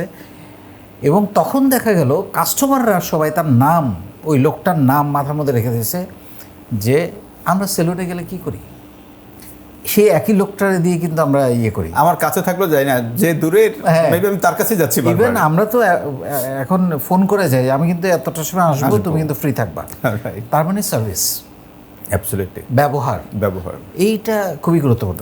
আমি যদি এই প্রসঙ্গে আপনাকে একটা রিসেন্ট গল্প বলি, আমি এই মার্চ মাসে আমার ফ্যামিলি সহ গিয়েছিলাম ইন্দোনেশিয়ার বালিতে। তো সেখানে একটা আইল্যান্ড আছে গিলিতারওয়াঙ্গান। সো গিলিতারওয়াঙ্গানে বাংলাদেশি মানে টুরিস্টরা খুব কম যায়। তো ওইখানে গিয়ে আমি যখন রাতের বেলা খাবো, এখন খাওয়ার জন্য হোটেল খুঁজতেছি, তো আমি একটা ইলেকট্রিক বাইক চালাই, আমার ছেলে একটা ইলেকট্রিক বাইক, আমার পিছনে আমার মিসেস আর ওর পিছনে ওর ছোটো বোন। যেতে যেতে আমরা অনেকগুলো হোটেলে যাচ্ছি। তো হঠাৎ করে একটা হোটেলে গিয়ে দাঁড়াইছে, এগুলো সবই আপনার বিচের পাশেই। তো ওইখানে গিয়ে দাঁড়ানোর সঙ্গে সঙ্গে একটা সার্ভিস বয় এসে লম্বা করে আসসালামু আলাইকুম, মানে ওর ভাষায় বলেছে যে তুমি কি বাংলাদেশ থেকে আসছো? আমি বললাম ইয়েস, বাংলাদেশ থেকে। এবং খুবই হাসি খুশি মুখে। তো বলো যে আমাদের এইখানে কিন্তু অনেক ভালো ভালো খাবার আছে, সবচেয়ে মজার ব্যাপার হচ্ছে যে এইখানে তুমি কিন্তু এই ফ্রুটস সালাদটা কমপ্লিমেন্টারি। দেখেন, ও কিন্তু আমাকে অ্যাটেনশন দিয়ে দিল। দেন বলো যে দেখো এইখানে আমার এই বারবিকিউগুলো আছে, এই কাহিনিগুলো আছে, তুমি কিন্তু খাইতে পারো। আমার মিসেজও কিন্তু এরকম পড়ে, হিজাব পরে, মানে আমার মিসেস কিন্তু হিজাব পরে। তো এটা দেখে দেখে সে বলে যে আমার মিসেসও কিন্তু হিজাব পরে। ওকে, মানে সে কিন্তু আমার সাথে একটা কানেকশন তৈরি করলো। এরপর আমরা এবার ভিতরে গিয়ে তাকে অর্ডার দিব। তো ও অর্ডার দেওয়ার সময় বললো যে স্যার, আমার এখানে কিন্তু সবচেয়ে একটা সিগনেচার আইটেম আছে, এইটা খাইলে আপনি কিন্তু খুব মজা পাবেন। আপনি তো মুসলমান, এখানে অনেক আইটেম আছে যেগুলোতে আপনি খেতে পারবেন না, কিন্তু এইটা আপনার জন্য খুবই পারফেক্ট হবে, আর বাচ্চার জন্য আবার এটা পারফেক্ট হবে। কেন পারফেক্ট হবে? এই কারণে। সে কিন্তু সুন্দর করে বলছে। এবং মজার ব্যাপার হচ্ছে যে আমি হয়তো যেটুকু খেতাম ওর কথাবার্তা বলার কারণে অর্ডার আরও বেশি দিচ্ছি, আরও বেশি হয়েছে। এবং এমন হচ্ছে যে অর্ডার দেওয়ার পরে আমরা খাইতে পারি না, ওটাকে বললাম যে ঠিক আছে তুমি পার্সেল দিয়ে দাও। This is what happening actually. This is just এই প্রসঙ্গে আমি একটু বলতে চাই, আমাদের এখন সোশ্যাল মিডিয়াতে আমরা যেটা বলি যে নিট তৈরি করো, এর বাইরে কিন্তু সেল হচ্ছে, আপনার দরকার নাই। আমরা কি করতাম আগে, মাসে একদিন শপিংয়ে যেতাম, মার্কেটে গিয়ে যা যা দরকার কিনতাম, বা প্রতিদিন বাজারের কাঁচা বাজার, বা কিন্তু রিয়েল শপিং যেটা কাপড় চোপড় জুতা এটা সেটা, এগুলো কিন্তু আমরা মাসে বা 15 দিনে একবার মার্কেটে যেতাম, এটাই ছিল ট্রেডিশন। এখন কি হচ্ছে, ফেসবুকে আরে দারুণ তো এটা, মানে চোখে ভালো লাগা, নিড নাই কিন্তু চোখে ভালো লাগলো আপনি অর্ডার দিয়ে দিলেন। তাহলে এই যে চোখে ভালো লাগার ব্যাপারগুলো তো এখন আর মানে সেল বাড়ছে প্রচুর, প্রয়োজনের অতিরিক্ত, মানে মানুষ আসলে বাইং টেন্ডেন্সি, এটা কিন্তু উদ্যোক্তাদের জন্য সুখবর, অনেক বেড়েছে, যে বাইং অ্যাটিচিউড অনেক বেড়ে গেছে, অনেক বেড়ে গেছে, অনেক বেড়ে গেছে। আমরা এখন আসলে আরেকটা জায়গায় আসতে চাই, আপনার মানে আমার এত ভালো লাগতেছে আপনার সঙ্গে আলাপ করতে, সেটা হচ্ছে যে একজন উদ্যোক্তা ব্যবসা শুরু করেছে, মানে বেশিরভাগ উদ্যোক্তাদের প্রথম ভয় যেটা, তার কাছে ব্রিলিয়ান্ট সব আইডিয়া আছে, কিছু টাকাও আছে হয়তোবা, তো সেল কীভাবে করব, এই ভয়টা দূর করার জন্য একজন উদ্যোক্তা কী করতে পারে? কারণ সে হয়তো একাই, বা তার হয়তো একজন তার ওয়াইফ বা তার ভাই বা একজন হেল্পিং হ্যান্ড নিয়ে সে একটা পেজ খুলে শুরু করে দিল, কিন্তু সে সেল নিয়ে খুব সো কোন জায়গাগুলোতে সে নজর দিতে পারে সেলটাকে বাড়ানোর জন্য? যদিও আমরা সবসময় বলে থাকি অ্যাজ এ প্রফেশনাল যে তুমি আগে নামার আগে কাস্টমার ঠিক করো, কাস্টমার গ্রুপ ঠিক করো, তারা তাদের ইনকাম লেভেল কি, বাইং ক্যাপাসিটি কি, প্রোডাক্টটা কেন তোমারটা কিনবে, মার্কেট অ্যানালাইসিস করা, কাস্টমার অ্যানালাইসিস, বিহেভিয়ার অ্যানালাইসিস করা, এগুলো করে নামতে হয়। কিন্তু একজন ছোট উদ্যোক্তার তো আসলে অত সুযোগ নাই, বা সময়ও নাই, বা পারেও না। তাদের জন্য সেলসের ক্ষেত্রে আপনি কি ভরসাটা দিবেন? সেলস করতে হলে উদ্যোক্তাদের আমার আসলে এসএমই ফাউন্ডেশন থেকে আমি অনেক ট্রেনিং করিয়েছি উদ্যোক্তাদেরকে। এবার তারপরে এসডিএফ আছে, সোশ্যাল ডেভেলপমেন্ট ফাউন্ডেশন থেকে, ওয়ার্ল্ড ব্যাংকের প্রজেক্টে অনেক কাজ করেছি। এখন পর্যন্ত আমার যদি মনে পড়ে প্রায় 17 থেকে 18,000-এর উপরে উদ্যোক্তাদেরকে ট্রেনিং করিয়েছি, এবং আমার ট্রেনিংগুলো সাধারণত উদ্যোক্তাদেরকে নেক্সট লেভেলে নেওয়ার জন্যই করানো হয়, এবং আমি ওইখানে সেলস অ্যান্ড মার্কেটিং এই পার্টটাই দেখি। তো এখন সেলস হচ্ছে আসলে মার্কেটিংয়ের একটা পার্ট। তো আমাদের উদ্যোক্তাদের বড় যে চ্যালেঞ্জটা হয়, ওনারা মার্কেটিংটাই বুঝি না, আমরা মার্কেটিংটা বুঝি না দেখে দেন সেলসের মধ্যে আমি ঢুকতে পারি না। তো ফার্স্ট আসলে এ ধরনের ছোট সেশনে এত ডিটেলস তো বলার সুযোগ নেই, সংক্ষেপে যদি বলি যে আপনি ফার্স্ট মার্কেটিংটাকে একটু বোঝার চেষ্টা করতে হবে যে আমার প্রোডাক্ট রিলেটেড মার্কেটিং কনসেপ্টটা কীভাবে হতে পারে। যেমন আমি একটা উদাহরণ দিয়ে বলি যে ধরেন নিশ মার্কেটিং কনসেপ্ট। নিশ মার্কেটিং কনসেপ্টটা কি? সেটা হচ্ছে এক্সাম্পল, একজন মানুষের কোনো একটা বিজনেস করতে চায়, সে হয়তো আমসত্ত্ব বিক্রি করবে, একজন উদ্যোক্তা আমসত্ত্ব বিক্রি করবে। এখন এই আমসত্ত্ব এটা কিন্তু বিভিন্ন ভার্সনের হতে পারে, লাইক কোনোটা একটু টক বেশি হবে, কোনোটা একটু মিষ্টি হবে, কোনোটার মধ্যে হয়তো বা আমি বোম্বাই মরিচ দেবো, কোনোটার মধ্যে হচ্ছে আমি নর্মাল কাঁচা মরিচ দিয়ে করবো, আমি জানি না, এক একজন একভাবে করতে পারে। তাহলে এই যে বোম্বাই মরিচের কথাটা যে বললাম, ইট মিনস বোম্বাই মরিচ হয়তো কেউই করে নাই, কোনো একজন করতেছে, বোম্বাই মরিচের ওই ফ্লেভারটা অনেক মানুষকে পাগলের মতো টানে। এই কমিউনিটি বাংলাদেশে অলমোস্ট 1 কোটি লোক পাওয়া যাবে যে কিনা বোম্বাই মরিচ পছন্দ করে। এখন আমি এই যে 1 কোটি লোক যারা বোম্বাই মরিচ পছন্দ করেন, নির্দিষ্ট একটা গ্রুপের জন্য টার্গেট করে আমার যে প্রোডাক্টটাকে তৈরি করলাম, এটাকেই বলছি আমরা নিশ প্রোডাক্ট। এবং এই রিলেটেড করে যে কন্টেন্টগুলো আমি অনলাইনে প্রচার করবো, যে বোম্বাই মরিচের ছবি দিয়ে, আমসত্ত্বর ছবি দিয়ে যে মার্কেটিংটা করব, সেটাকে বলছি আমি নিশ মার্কেটিং। এবার এই নিশ মার্কেটিংটা আমি সেলসের ক্ষেত্রে কিভাবে যাব, দ্যাটস অ্যানাদার পয়েন্ট।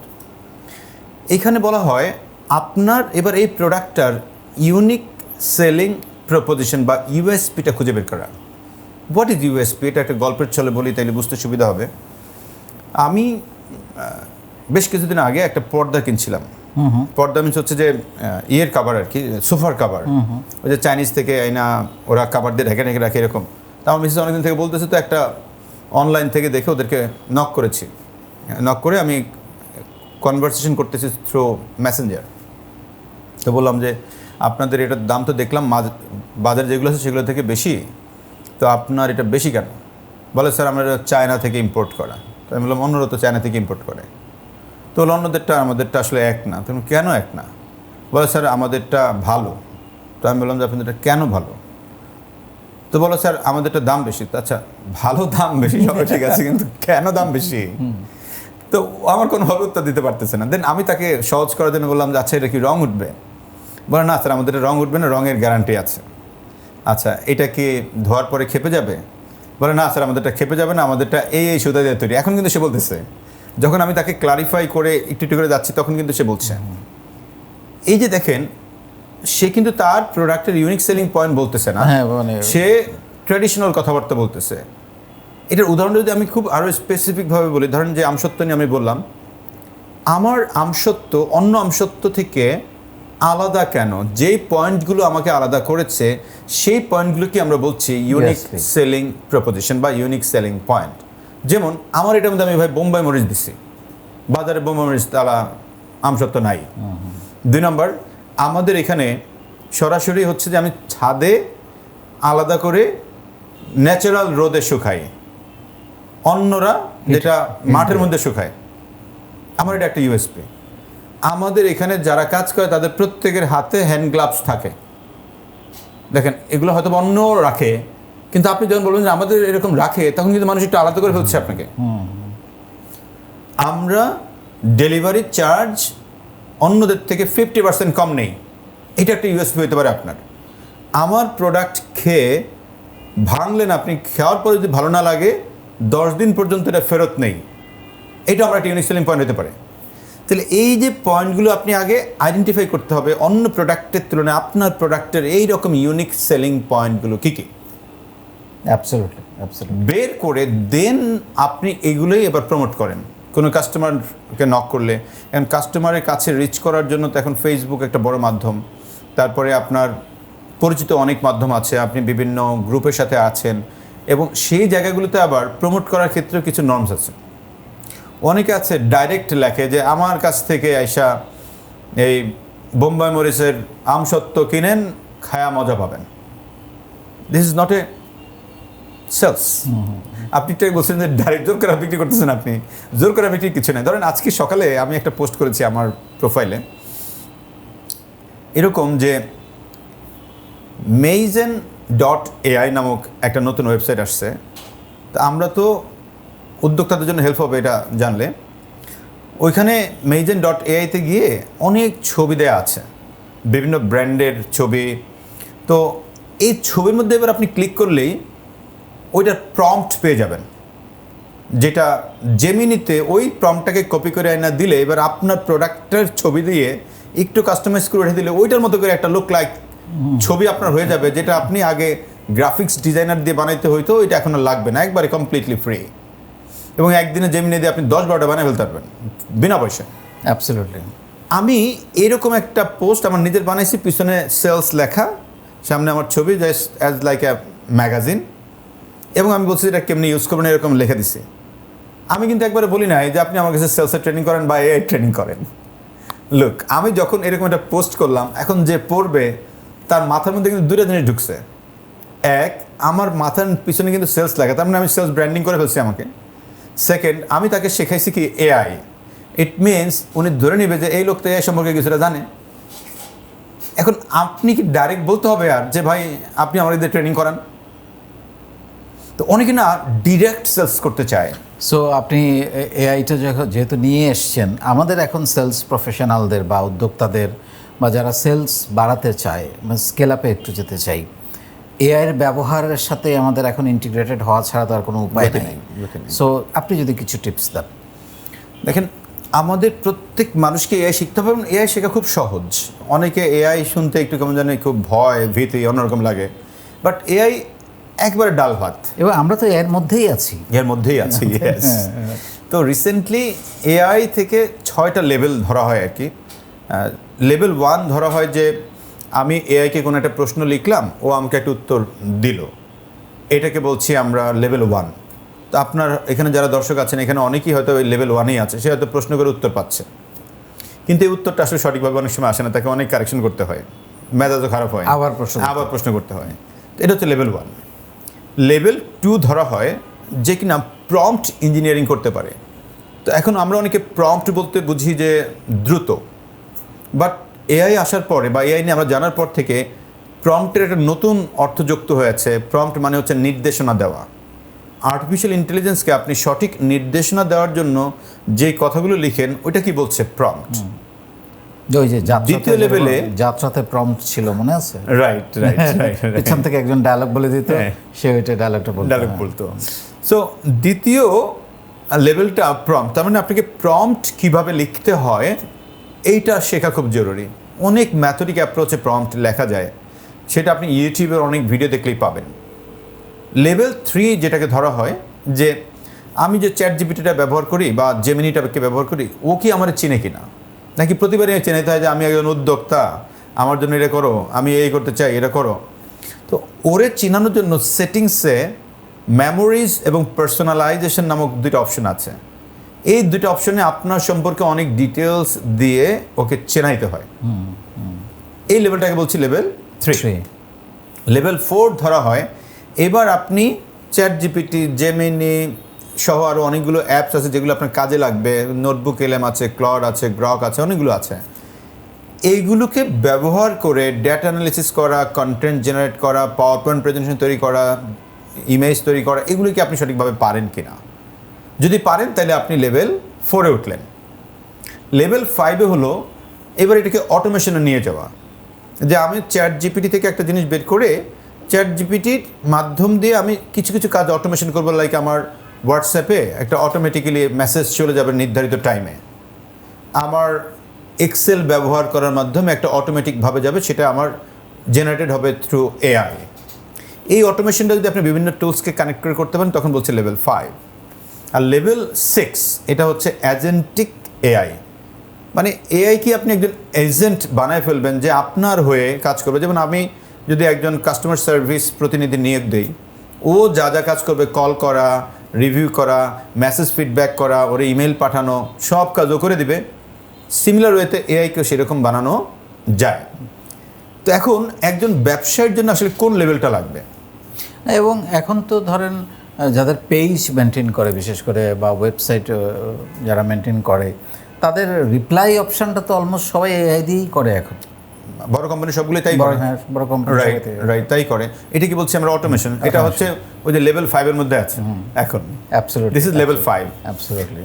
এখন আমরা যারা একটু মডার্ন ব্যবসায়ী তাদের লেভেল 6 পর্যন্ত যেতে হবে, কারণ তাকে অ্যাটলিস্ট একটা দুইটা এজেন্ট তৈরি করে ফেলতে হবে। এজেন্ট তৈরি করার জন্য আমি একজনের নাম একটু এখানে কোট করতে চাই।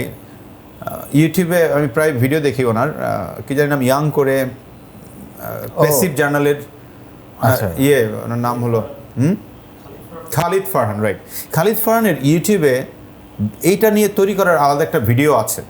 ইউটিউব থেকে খালিদ ফারহানের ওই একটা দুটো ভিডিও দেখতে পারে। অ্যাবসলিউটলি। এখন আমরা আসলে যেই মানেরই উদ্যোক্তা হই না কেন, আমরা যেদিকে যাচ্ছি 2026, 30, তারপরে যে আসলে এআইকে বাদ দিয়ে তো আসলে আমাদের এখন আর কোনো কিছু চিন্তা করার সুযোগ নাই। আপনি এখন এই যেমন ইলেকট্রিসিটি ছাড়া কি আমার সোর্স চলবে? আমি ইলেকট্রিক ছাড়া কোনোভাবে চলতে পারবো? মোবাইল চলবে না, কিছুই চলবে না, সব বন্ধ। তো সিমিলারলি এআই হচ্ছে বর্তমান সময়ের আধুনিক ইলেকট্রিসিটি, এটা ছাড়া সামনে চলে যাবে না। অ্যাবসলিউটলি। এখন আসি আপনার সঙ্গে, আমরা লাস্ট সেগমেন্টে চলে এসেছি, সেটা হচ্ছে যে ইমোশনাল ইন্টেলিজেন্স ফর সেলস। এটা একটা বড়, মানে আমি ব্যক্তিগতভাবে এটা খুব ভালো লাগে এটা যখন আমরা সাকসেসফুল হই, এবং আমি আমার টিম মেম্বারদেরকে সারাক্ষণ এটাতেই বেশি পার্সু করি যে তুমি গেলা, ওর একটা নিড আছে, সেল করলা, ইজি, এটার মধ্যে কোনো ইয়ে নাই। সে তোমাকে না করে দিছে, নো সেল, সেইটাকে সেল করা, এই চ্যালেঞ্জটা নেওয়ার জন্য তার কী কী টেকনিক বা কী কী ইয়ে ফলো করা উচিত, ধৈর্য ফলো করা উচিত। দেখেন, প্লাস ইমোশনাল ইন্টেলিজেন্স। আমরা যদি emotional intelligence, it's a big deal. বর্তমান সময়ে অন্যতম একটা দক্ষতাকে বলা হচ্ছে ইমোশনাল ইন্টেলিজেন্স। এই দক্ষতাটা মানুষের মধ্যে থাকা দরকার, সেটা ইরেসপেক্টিভ অফ অল। সেলসের মানুষের এটা একটু বেশি থাকতে হবে। এখন ইমোশনাল ইন্টেলিজেন্সের টোটালি 5টা কম্পোনেন্টকে ধরা হয়। যদিও সিন্স 1995-এ ড্যানিয়েল গোলম্যান ফার্স্ট যখন এটাকে একটা বইয়ের মাধ্যমে প্রকাশ করে, তারও আগে মায়ার নামক এক ভদ্রলোকের নিয়ে আবিষ্কার করেন সিন্স 1982-তে। সো ড্যানিয়েল গোলম্যান প্রথমে এটাকে 4টা পিলার করেছিল।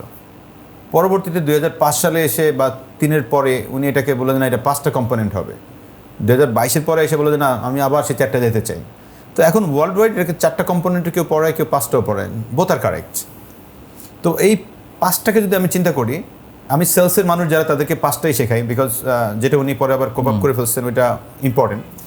এই 5টা মানে হাতে যে 5টা আঙুল, এই 5টা আঙুল মিনস 5টা কম্পোনেন্ট। এখন আমি এটাকে 2 ভাগে আবার ভাগ করেছি। কীরকম ধরেন আপনি যদি আমাকে একটা গুলির মতো করে শ্যুট করেন তো বস, রাইট, তার মানে 3টা আঙুল কার দিকে? আপনাদের 3টা কিন্তু আপনার দিকে, আমার দিকে, হ্যাঁ। আর 2টা হলো আমার দিকে। তার মানে আমি যখন এরকম করছি 3টা কম্পোনেন্ট হচ্ছে আমার জন্য, 2টা কম্পোনেন্ট হচ্ছে অন্যদের জন্য, এই 5টার মধ্যে। তাহলে আমার 3টা কম্পোনেন্ট আসলে কী কী? প্রথমটাই বলছে self awareness. Self awareness means আমি কোন কোন কথায় মন খারাপ করি, কিসে রাগ হই, কোন সিচুয়েশনগুলো আমাকে একটু কষ্ট দেয়, কোন জায়গায় আমি একটু খুশি হই, কার সান্নিধ্যে গেলে ভাল লাগে, কাস্টমারের কোন বিহেভিয়ারটার কারণে আমার মন খারাপ হয়, আমার ফ্যামিলি মেম্বারের কার বিহেভিয়ার আমার একটু খারাপ লাগে, কোন সিকোয়েন্সগুলো দেখলে আমাদের একটা অন্যরকম মেজাজ খারাপ হয়। এই পয়েন্টগুলো খুঁজে বের করার নামটাই হচ্ছে আসলে সেলফ অ্যাওয়ারনেস। তাহলে প্রথম ধাপ গেল। দ্বিতীয় ধাপ হলো এইটা তো আপনি বের করলেন, তাহলে এটা তো সমাধান লাগবে। এইটাকে যে ম্যানেজ করা হয় এটাকে বলছে সেলফ ম্যানেজমেন্ট। তো এবার সেলফ ম্যানেজমেন্ট কি? এক্সাম্পল, যে ইকবাল ভাই আমার সঙ্গে কথা না বললে আমার মন খারাপ হয়। তো আমাকে যদি আপনি অর্ডার না দেন আমার মন খারাপ হয়। তাহলে আমি এটা জানলাম, তাহলে এটাকে আমি কীভাবে ম্যানেজ করতে পারি? যে পরবর্তীতে তাহলে ইকবাল ভাই এরকমটা করলে আমি মন খারাপ করব না, রেদার আমি কি অ্যাকশনটা নিব নিজের মনকে বোঝানোর জন্য, নিজেকে স্ট্যাবল করার জন্য। এই ম্যানেজমেন্টগুলোর নামটা কি বলা হচ্ছে? Self management. সো একটা উদাহরণ দেয় কীভাবে ম্যানেজ করব। রাইট, ধরেন আমার মিসেস এক্সাম্পল, যে আমাকে বলল তুমি এত দেরি করে আসলা, এটা কি ঠিক হইলো? তো এইখানে আমি আমার নিজেকে কিভাবে ম্যানেজ করব? অনেক সময় আমরা মন খারাপ করে ফেলি, আমি হয়তো একটা রিয়াকশন করে ফেলি। তো এখানে বলছে যে যখন আপনি আপনার একটা কারণ খুঁজে বের করলেন যে এরকম সিচুয়েশন আপনি মন খারাপ হয় বা মেজাজ খারাপ হয়, তখন যেই লোকটার সাথে আপনি সম্পর্কটা ভালো করতে চান এই সময়টা আপনি টোটালি কুল থাকবেন, অন্যকে বলতে দিবেন, রিয়াকশনটা করবেন না, রেসপন্স করবেন। রিয়াকশন না করে রেসপন্স করা। এখন এই রেসপন্স করা এটা শিখতে গেলে আপনাকে আবার আরও ইন ডেপথে ঢুকতে হবে। এখানে অনেকগুলো ভাবে শেখা যায়। মেডিটেশনের মাধ্যমে আপনার কুলনেসটা আসে, ব্রিদিং এক্সারসাইজের মাধ্যমে আসে। একটা খুব পাওয়ারফুল মেথড আছে ব্রিদিং এক্সারসাইজের, এটা সবাই গুগল সার্চ করলেও পাবে। খুবই মানে হাইলি মানুষ এটাকে রেকমেন্ড করে।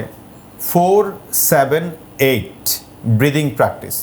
4 সেকেন্ড সময় ধরে নাক দিয়ে দম নেবে, 7 সেকেন্ড ধরে রাখবে, 8 সেকেন্ড ধরে মুখ দিয়ে ছাড়বে। প্রতিদিন 5 মিনিট করলে তার মধ্যে এই ধৈর্যের লেভেলটা বাড়বে। এখন আমি ওনাকে কিভাবে রেসপন্সটা করব এইটা বোঝার জন্য এখানে আবার একটা টেকনিক কাজ করে। এটাকে যদিও এটা ইমোশনাল ইন্টেলিজেন্সের 4 নম্বর কম্পোনেন্টের মধ্যে আসে, যে আদার্সের ক্ষেত্রে আমি সেটা যদি আরেকটু করে বুঝিয়ে বলি, এমপ্যাথেটিক ওয়েতে কমিউনিকেট করা। একটা গল্পের ছলে বলি, তাহলে আপনার অডিয়েন্স বা আপনার জন্য আমরা সবাই একটু ক্লিয়ারলি বুঝতে পারবো আর কি। যদি আপনি মাস্টার এলেন, আপনার দর্শকের জন্য বলছি, কিছুদিন আগে আমি আপনার হোটেল ইন্টারকন্টিনেন্টালে একটা ইনভিটেশন পাই। এটা আমেরিকা থেকে একজন বিখ্যাত গলফ ট্রেনার এসেছেন, যিনি ওয়ার্ল্ডের টপ 50 গলফ ট্রেনারের একজন, বাংলাদেশে গলফ শেখাতে এসেছেন। তো বাংলাদেশের যিনি সুইডেনের নেদারল্যান্ডের রাষ্ট্রদূত, সে হচ্ছে আবার ওনার বন্ধু মানুষ।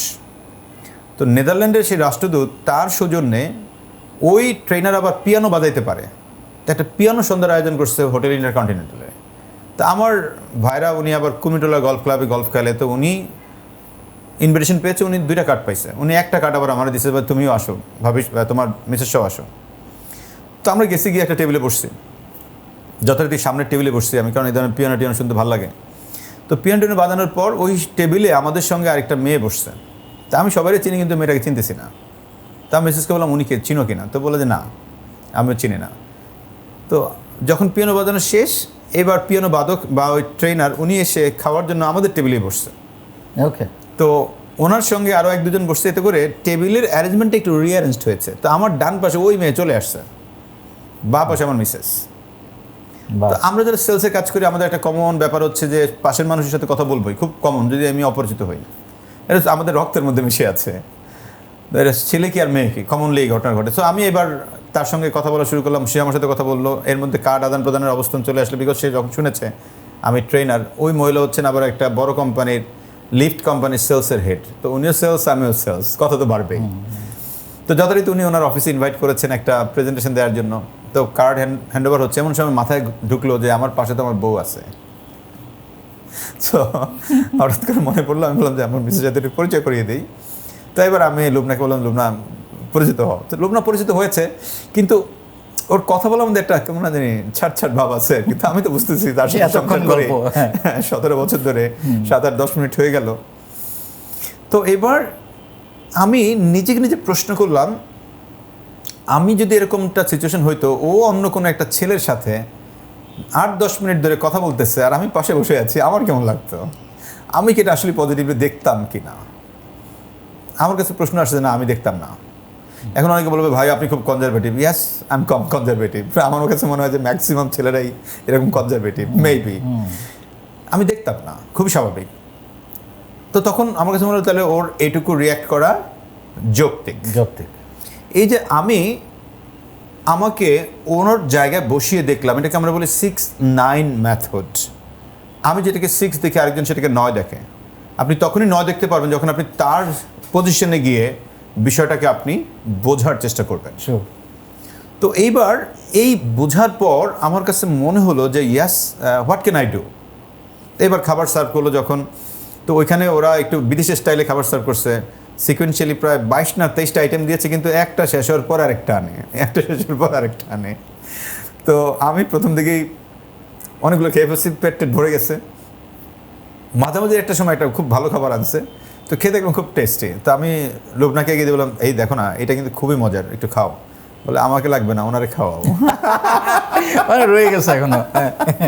তো যাই হোক, পরবর্তীতে এই যে আমি তাকে ম্যানেজ করার জন্য যে অ্যাকশনগুলো নিয়েছি, এর পরবর্তীতে তার বললাম আসলে তোমার কাছে সুন্দর করে ছবি তুলে দেই, আরে ভাই তুমি তো আমার সব, হ্যাঁ, বিভিন্নভাবেই হাজব্যান্ড ওয়াইফের যেরকম বিষয়গুলো হয়।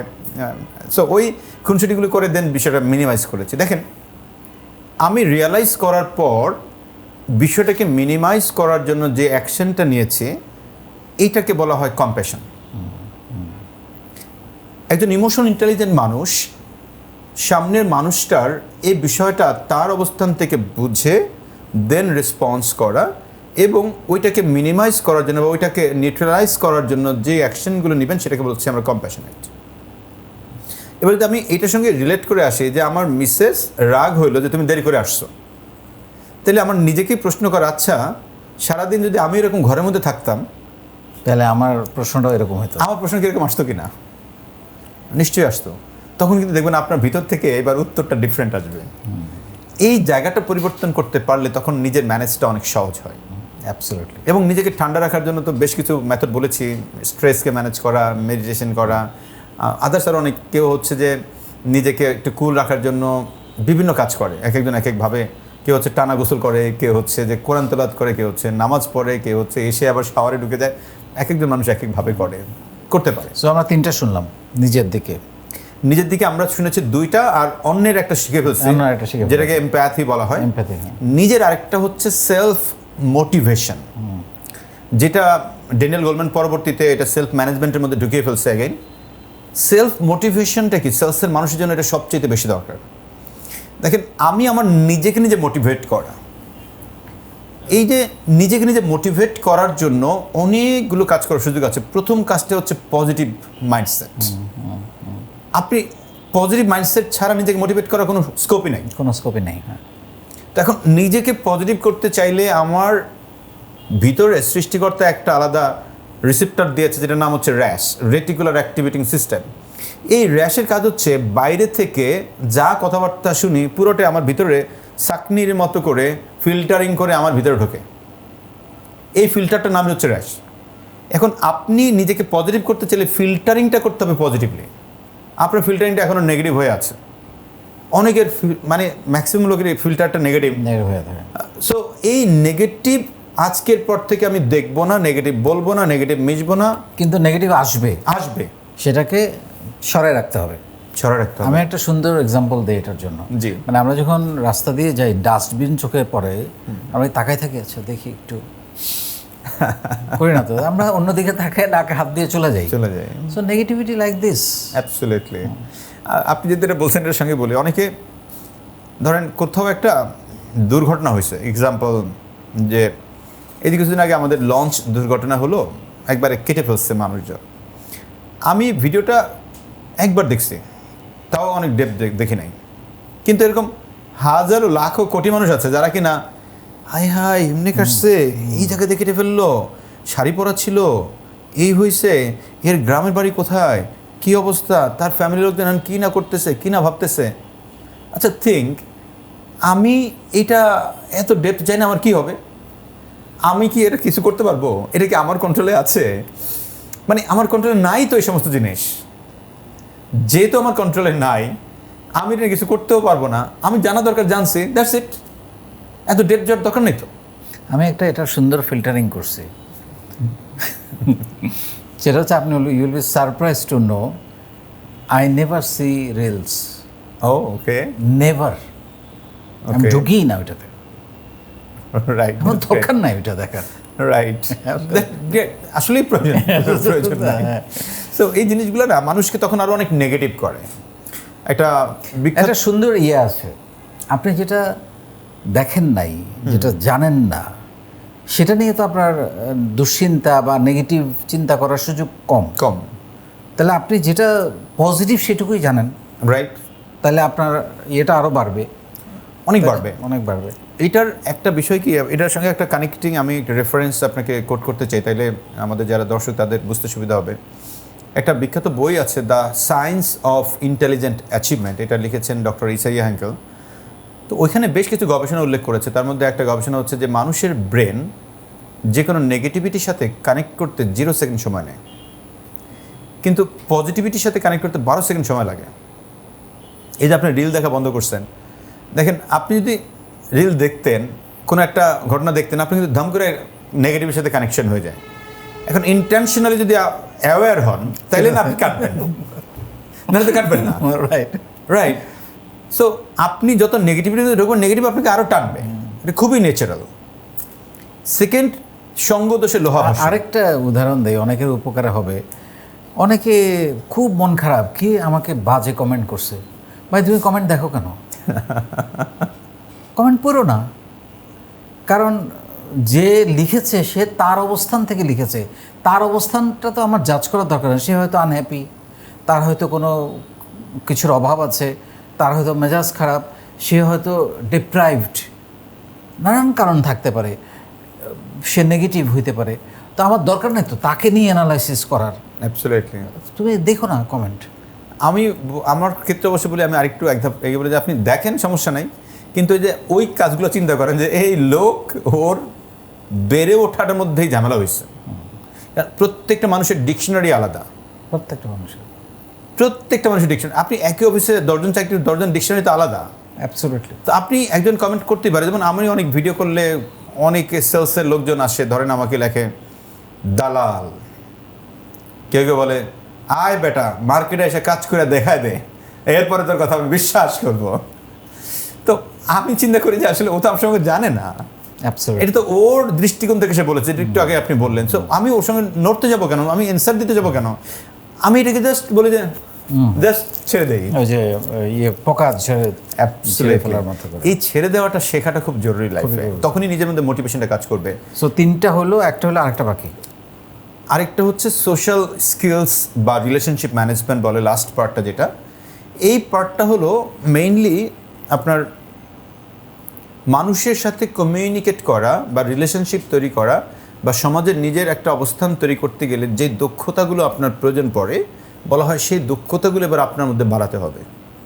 যেটা আমরা যে শুরুতে সেলস লিডারশিপের জন্য যে দক্ষতাগুলোর কথা বলছি, ইনফ্যাক্ট এই সবগুলো দক্ষতা এর মধ্যে আসবে। সো আমার কমিউনিকেশনের দক্ষতা, আমার পাবলিক স্পিকিং দক্ষতা, আরেকজন মানুষের সাথে আমি কীভাবে ম্যানারিজমটা মেনটেন করতে পারি সেই বিষয়গুলো জানা, রেসপেক্ট শেখা, আমার ড্রেস কোড শেখা, কোনো একটা জায়গায় কীভাবে গিয়ে আচরণ করতে হবে সেই বিষয়গুলো জানা, ইমোশনাল ইন্টেলিজেন্স নিয়ে আরও ডেপথ জানা, এই বিষয়গুলো। এখন অনেকে বলে যে ভাই এইগুলো আমি পাবো কোথায়? দেখেন, পৃথিবীর সবচেয়ে বড় ইউনিভার্সিটি হচ্ছে ইউটিউব ইউনিভার্সিটি। তো এই যে ইউটিউব ইউনিভার্সিটিতে নাই এমন কিছু জিনিস আছে। জনাব ইকবাল বাহার আছে, আয়মান সাদিক আছে, ইফতি আছে, কাজী আহমেদ আছে, পৃথিবীর বড় বড় টনি রবিন্স থেকে শুরু করে রবীন শর্মা সবাই আছে, হার্ভার্ড ইউনিভার্সিটি আছে, অক্সফোর্ড ইউনিভার্সিটি আছে। আপনি যেখান থেকে শিখতেছেন ওইখান থেকে শিখতে পারবেন। অ্যাবসলিউটলি। আপনি ড্রেস কোডের কথা বলছিলেন, এটা আমার খুব প্রিয় একটা জায়গা। আমি সবসময় খুব স্মরণ করে দেই টিমকে যে তোমার ফার্স্ট অ্যাপিয়ারেন্স ভেরি ইম্পর্ট্যান্ট, যে সে তোমাকে গুনবে কিনা, কাউন্ট করবে কিনা, যে ওকে তুমি কিছু একটা সেলস করতে। এটা যদি একটু এটার গুরুত্বটা একটু বলেন।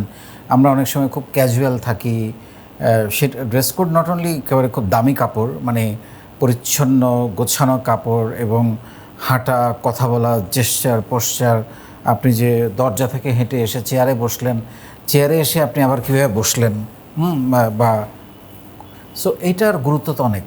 ডেফিনেটলি এইটার খুব সহজ একটা বিষয়, অনেকেই এখন এআই যুক্ত, এআইতে গিয়ে দেখতে পারে। একটা একজন বিখ্যাত মানুষ আছেন, সাইকোলজিস্ট, ওনার নাম হচ্ছে প্রফেসর ডক্টর আলবার্ট মেহরেবিয়ান। আমরা যারা সেলসে কাজ করি বেসিক্যালি তাদের জন্য এই সূত্রটা একেবারেই প্রযোজ্য। সেখানে একটা মেথড আছে, মেথড না, একটা সার্ভের গবেষণা বলছে 7-38-55 কমিউনিকেশন রুলস। জাস্ট এইভাবে লিখে দিলেই দুনিয়া চলে আসবে।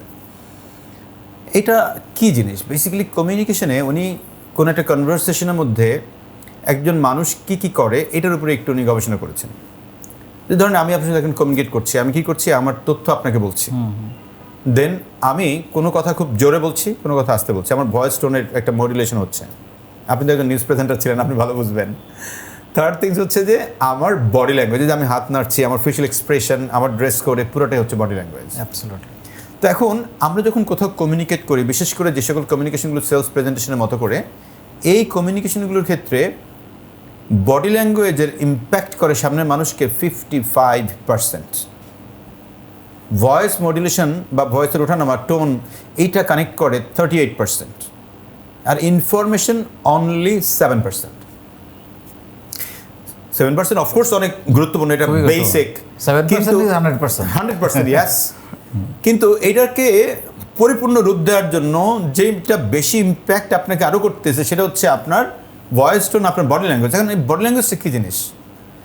আপনার ড্রেস কোড, আপনার ফেশিয়াল এক্সপ্রেশন, আপনি কোথাও গিয়ে কীভাবে বসলেন, কীভাবে দাঁড়ালেন, এই পুরো বিষয়টা এর মধ্যে চলে আসে। অ্যাবসলিউটলি।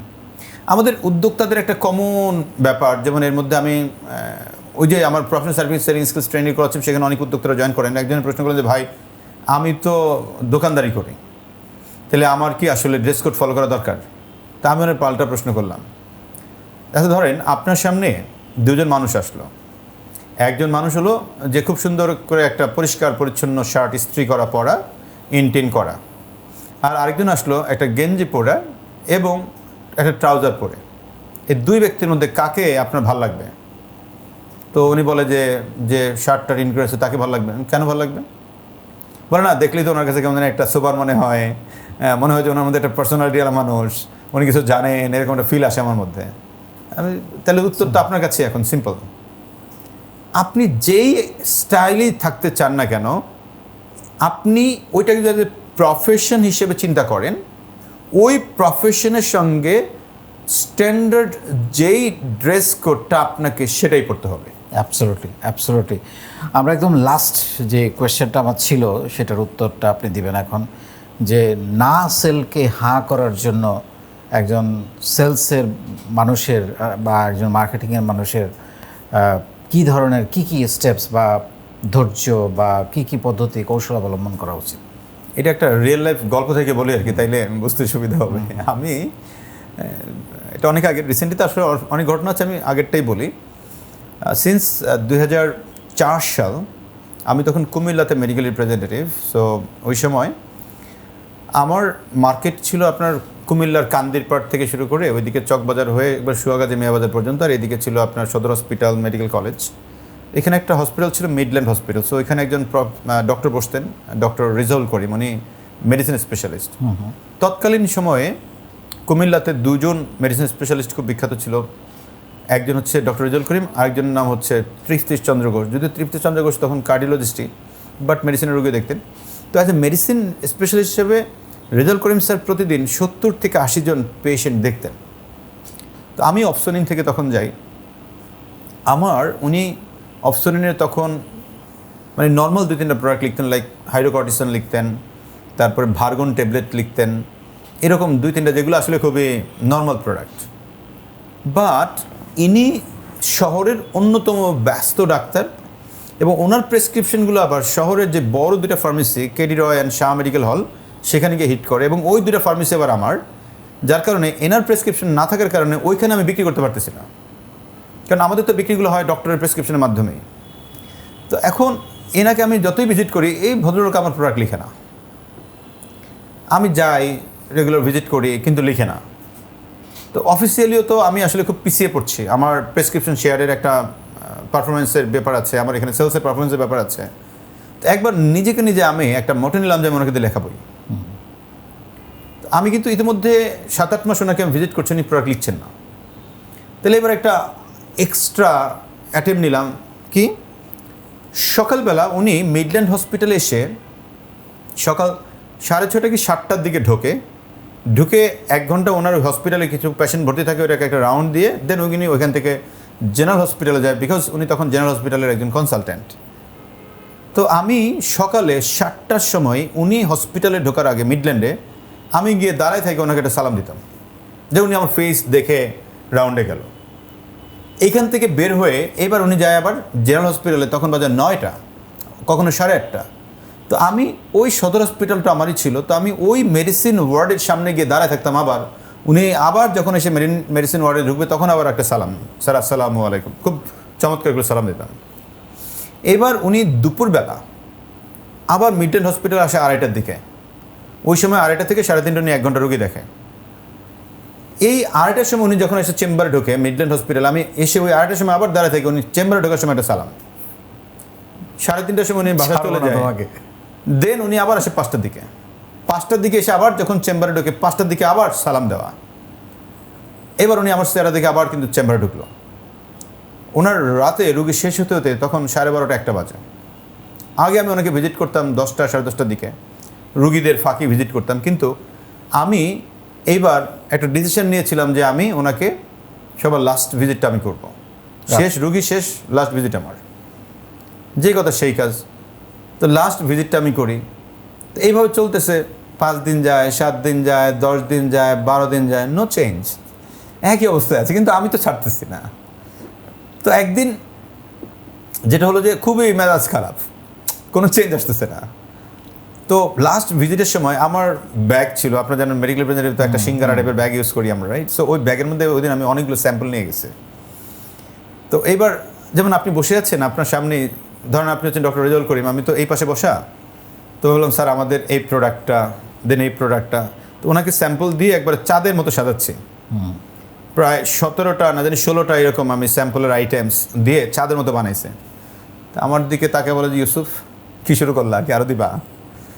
তা আমি বললাম স্যার আপনি তো প্রোডাক্ট লিখেন না, কী করবো স্যার, আমার তো লেখানো দরকার স্যার। তো বলে আমি তো দেখতেছি তুমি তো চেষ্টা করতেছো। তা আমি বললাম স্যার চেষ্টা তো করছি, এখন আমারও তো প্রোডাক্ট দরকার। তো বলে তোমার কোন প্রোডাক্টটা দরকার, স্পেসিফিক একটা প্রোডাক্ট বলো। দেন আমি তো ওনাকে তখন খুব সম্ভবত অপশনের একটা প্রোডাক্ট ছিল হাইপেনাসার, ইন্ডিপামাইড প্রিপারেশন। সো আমি বললাম স্যার আমার এই প্রোডাক্টটা দরকার, কারণ উনি মেডিসিন স্পেশালিস্ট, প্রচুর লেখার সুযোগ আছে, এটা একটা প্রেশারের ওষুধ। তো বল আচ্ছা ঠিক আছে, কালকের এরকম করে তোমার সব জায়গায় যাওয়া লাগবে না, তুমি অ্যাজ ইউজুয়াল ভিজিট করবা, ওকে? তা আমি বেরোয় চলে আসছি থ্যাংক ইউ দিয়ে। পরের দিন থেকে এবার শাহ মেডিকেলের থেকে আমার যাই আপনার 10 বক্স হাইপেনাসার পাঠিয়ে দেন তো। আমি কেন, কী হয়েছে? বলে আপনি স্যারের কী দিছেন? আমি তো কিছুই দেই নাই, জাস্ট আমার শ্রম দিয়েছে, আমার ডেডিকেশন দিয়েছে, আমার আন্তরিকতা প্রকাশ করিয়েছে, আমার ধৈর্যের লেভেলটাকে আমি বোঝানোর চেষ্টা করেছি। উনি কিন্তু এরপর থেকে টানা প্রোডাক্ট লেখা শুরু করলেন। অপশনের প্রচুর প্রোডাক্ট, এখনও খুব সম্ভবত অপশনের প্রচুর প্রোডাক্ট লেখেন। এই যে ধরেন একজন কাস্টমার আমাকে লিখছিল না, দেন তাকে আমি নিয়েছি। আমাদের লাইফে অসংখ্যবার হয় যে একটা কোম্পানি আমার প্রোডাক্ট নিবে না, দেন তার কাছে আমি কীভাবে বিক্রি করব। এক্ষেত্রে আমরা খুব সহজ সলিউশনটাকে বলি যে আপনি ডিরেক্ট অ্যাপ্রোচ করেছেন, নেয় ওকে, আপনি হাল ছেড়েন না। উনি হয়তো অন্য আরেকটা ভেন্ডরের সাথে অ্যানলিস্টেড আছে, সেজন্য আপনারা নেয় বাট আপনি লেগে থাকেন। আপনি ওনাকে আপনার ওই ভেন্ডরের সাথে কম্পেয়ার করে এমন নতুন কি আছে জাস্ট অফারটা দিয়ে রাখেন যে স্যার আমাদের কিন্তু এই প্রোডাক্টটা বা এই সার্ভিসটা এইভাবে আছে, আপনি চাইলে এমনিতে আমাদের কাছে বললে আমরা কিন্তু দিব। আমরা যার সাথে ব্যবসা করেন কোনো ব্যাপার না, ওনারাও কিন্তু খুব ভালো পার্টি। বাই দ্য ওয়ে, অনেকে গিয়ে অন্য পার্টির বদনাম করে, this is another suicidal thing, should not. কখনো এটা করা যাবে না। আপনি স্যার আপনি খুব ভালো পার্টির সাথে ব্যবসা করছেন, তারাও খুব ভালো, আমাদের এই প্রোডাক্টটা আপনি একবার একটু নিয়ে দেখেন, অথবা এই সার্ভিসটাকে আপনি এডিশনাল পয়েন্ট হিসেবে, অথবা আমরা এই জায়গাটা আপনি একটু এডিশনাল দিতে পারবো। একবার, দুইবার, তিনবার আপনি ডিফারেন্টভাবে সেই আপনার যে এক্সট্রাঅর্ডিনারি বিষয়গুলো আছে ওনাকে বিভিন্ন মাধ্যমে একটু প্রকাশ করেন।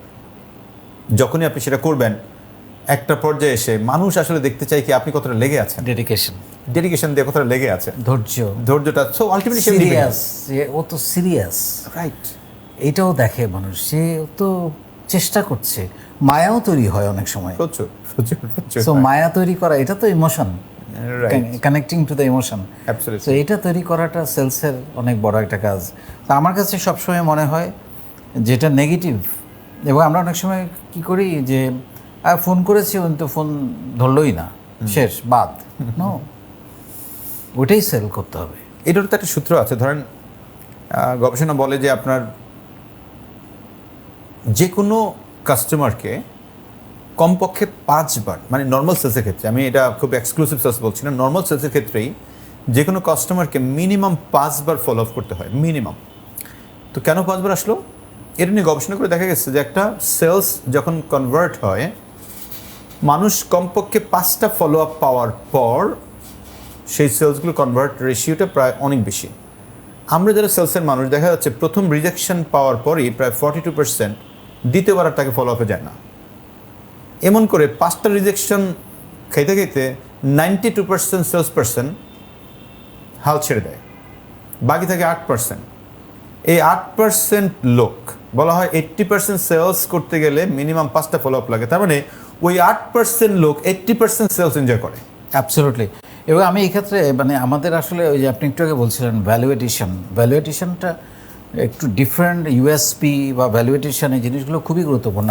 আমি একটা প্র্যাকটিক্যাল এক্সাম্পল দিচ্ছি কীভাবে কাস্টমারকে আকৃষ্ট করতে হয় বা লয়াল কাস্টমার তৈরি করা যায়, রিপিট কাস্টমার তৈরি করা যায়।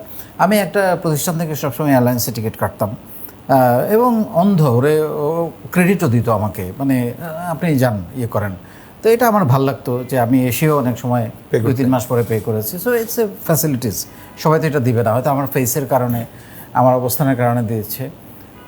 তো পরে হঠাৎ করে আমার কাছে একদিন মনে হলো, আচ্ছা আমি তো কখনো প্রাইস যাচাই করি নাই, মানে ও যেটা দিচ্ছে আমি ওটা দিচ্ছি, হ্যাঁ ক্রেডিট ফ্যাসিলিটি। পরে এক জায়গায় ইয়ে করলাম, দেখি প্রাইসে ভালো ডিফারেন্স। তো আমি বললাম যে তারা আমি ক্যাশ পে করে দিই, আমার দরকার নেই মানে এই ক্রেডিটের, কারণ আমি তো প্রাইস যাচাই করি নাই, ওর সার্ভিস ভালো, আমি নিয়ে নিয়েছি। এই লোকের প্রাইস একটু কম নিলাম, নেয়ার পরে আমাকে প্রাইস কমটা খুব অ্যাট্রাকশন করে নাই। যেটা অ্যাট্রাক্ট করেছে, আমার কালকে ফ্লাইট, আজকে সন্ধ্যায় এসে আমার ফোন করছে, স্যার কালকে কিন্তু আপনার ফ্লাইট, আপনি সকাল এতটার সময় কিন্তু রওনা হয়ে যাবেন, ভুল করবেন না। আমার এত ভালো লেগেছে ব্যাপারটা। এবং আমি আসার পরে সে আবার আমাকে ফোন করছে যে স্যার আপনি তো আজকে ঠিকঠাক মতো এসেছেন তো। অসাধারণ এই যে কমিউনিকেশন দেখেন, রাইট। তো আমি তো মানে এখনও হয় কি আমাদের অনেক সময় অনেক কিছু মিসিং হয়ে যায়, বা একটু এক্সট্রা কেয়ার অনেক সময় খুব ভালো লাগে। এই যে ইয়েগুলো, এয়ারপোর্টগুলোতে লাউঞ্জগুলো এত জনপ্রিয় হলো কেন, সবাই একটু প্রিমিয়াম সার্ভিস চায়, রাইট, তাই না? তো ওটাই বলতে চাচ্ছি যে আমাদের প্রত্যেকটা কাজের মধ্যে একটু ভ্যালু এডিশন প্ল্যান করা দরকার, যেটা আসলে কাস্টমারকে সবসময় প্রাইস বড় ইস্যু হয়ে যায়, সার্ভিসটা। অনেক জায়গায় এরকম অসংখ্য আপনার এক্সাম্পল আছে, আমাদের প্রত্যেকেরই আছে। ইনফ্যাক্ট আপনি কোনো একজন নেগেটিভ কাস্টমারকে পজিটিভ করতে চাইলে আপনার আসলে এক্সট্রা কোনো বেনিফিট দিয়ে আপনাকে বা ভ্যালু এডিশন করেই আপনাকে যেতে হবে। অনেকে বলে যে বেনিফিট মানে ডিসকাউন্ট, আসলে না, বেনিফিট মানে কখনো ডিসকাউন্ট না। এই জায়গাটা অনেকে একবার খুবই রং কনসেপ্ট। বেনিফিট মানে হচ্ছে ভ্যালু এডিশন। Value addition. আমার তো মনে হয় আজকে সারা রাত আমরা আলাপ করতে, মানে এত প্রসঙ্গ এসে গেছে এবং আরও অনেক প্রসঙ্গ ছিল। আমরা আরও একদিন একটু বসতে চাই আপনাকে নিয়ে ডেফিনেটলি। একদম ক্লোজিং কোনো নোট যদি দিতে চান। আমার ক্লোজিং নোটটা হচ্ছে এই যে আমরা যারা সেলসে কাজ করি, ফার্স্ট আপনি জাস্ট বিলিভ করেন যে ইয়াস আপনি পারবেন, সেলটা করবেন, এই মানসিকতা মাইন্ডসেটটা খুব জরুরি। আপনি কেন আগে নেগেটিভ ধরবেন যে আমি বেচা হবে না, টার্গেট পারবো না, এটা হবে না, আমার এদিকে হবে না। নেগেটিভ ভাবনাটা আপনাকে প্রতিনিয়ত করে করে খাচ্ছে। রেদার আপনি আপনার নিজেকে বলেন যে আমি পারবো, আমি হবে। আপনার ব্রেন একটা অবুঝ জিনিস, ও বোঝেই না কিছু, বাচ্চার থেকেও খারাপ। তো ওরে যা বলবেন তাই ও শোনে। তো সেজন্য আমি বিক্রি করবই, এই মানসিকতাটা খুব জরুরি। আমি গত 3 দিন আগে আপনার ইয়েতে গিয়েছিলাম মোহাম্মদপুরে। তো ওইখানে একটা ফার্মেসিতে ঢুকছে, হঠাৎ করে ও আমাকে চিনে ফেলছে, বলে যে স্যার আপনাকে দেখে তো চিনলাম, ভালো লাগলো, আমি কিন্তু আপনার অনেক শোটা দেখি, পডকাস্ট দেখি স্যার, আপনার শো দেখে আমার একটা জিনিস মনে হয়েছে যে আমি এখন কোনো কাস্টমার ঢুকলে আমি টার্গেট করি ওর কাছে বিক্রি করবো, ওনার কাছে আমি ওনার কাছে বিক্রি করছি। হয় সালাম দিয়ে বেশি, অথবা সার্ভিস দেওয়া, অথবা বলছি তাড়াতাড়ি দিয়ে ফেলবো, কোনো না কোনোভাবে তার কাছে আমি বিক্রি করছি। এবং আপনার ওই ভিডিও দেখার পর থেকে আমার কাছে মনে হয়েছে যে মানুষের মাইন্ডসেটটা হচ্ছে আগে যে আমি বিক্রি করবো, এই মানসিকতাটা খুব জরুরি। দেনের সঙ্গে আমার আনুষঙ্গিক অনেকগুলো জিনিস বাড়াইছি, কারণ আমি যখনই বিক্রি করবো মানসিকতা যাই, তখন আমার মধ্যে অনেক জিনিসের পরিবর্তন আমি নিজে নিজে করা শুরু হয়েছে। আমি এখন আগে কাস্টমারের সঙ্গে হাসি নাই, এখন হাসি। আগে সার্ভিস দেওয়ার সময় তার কোনো খোঁজখবর নিতাম না, এখন নেই।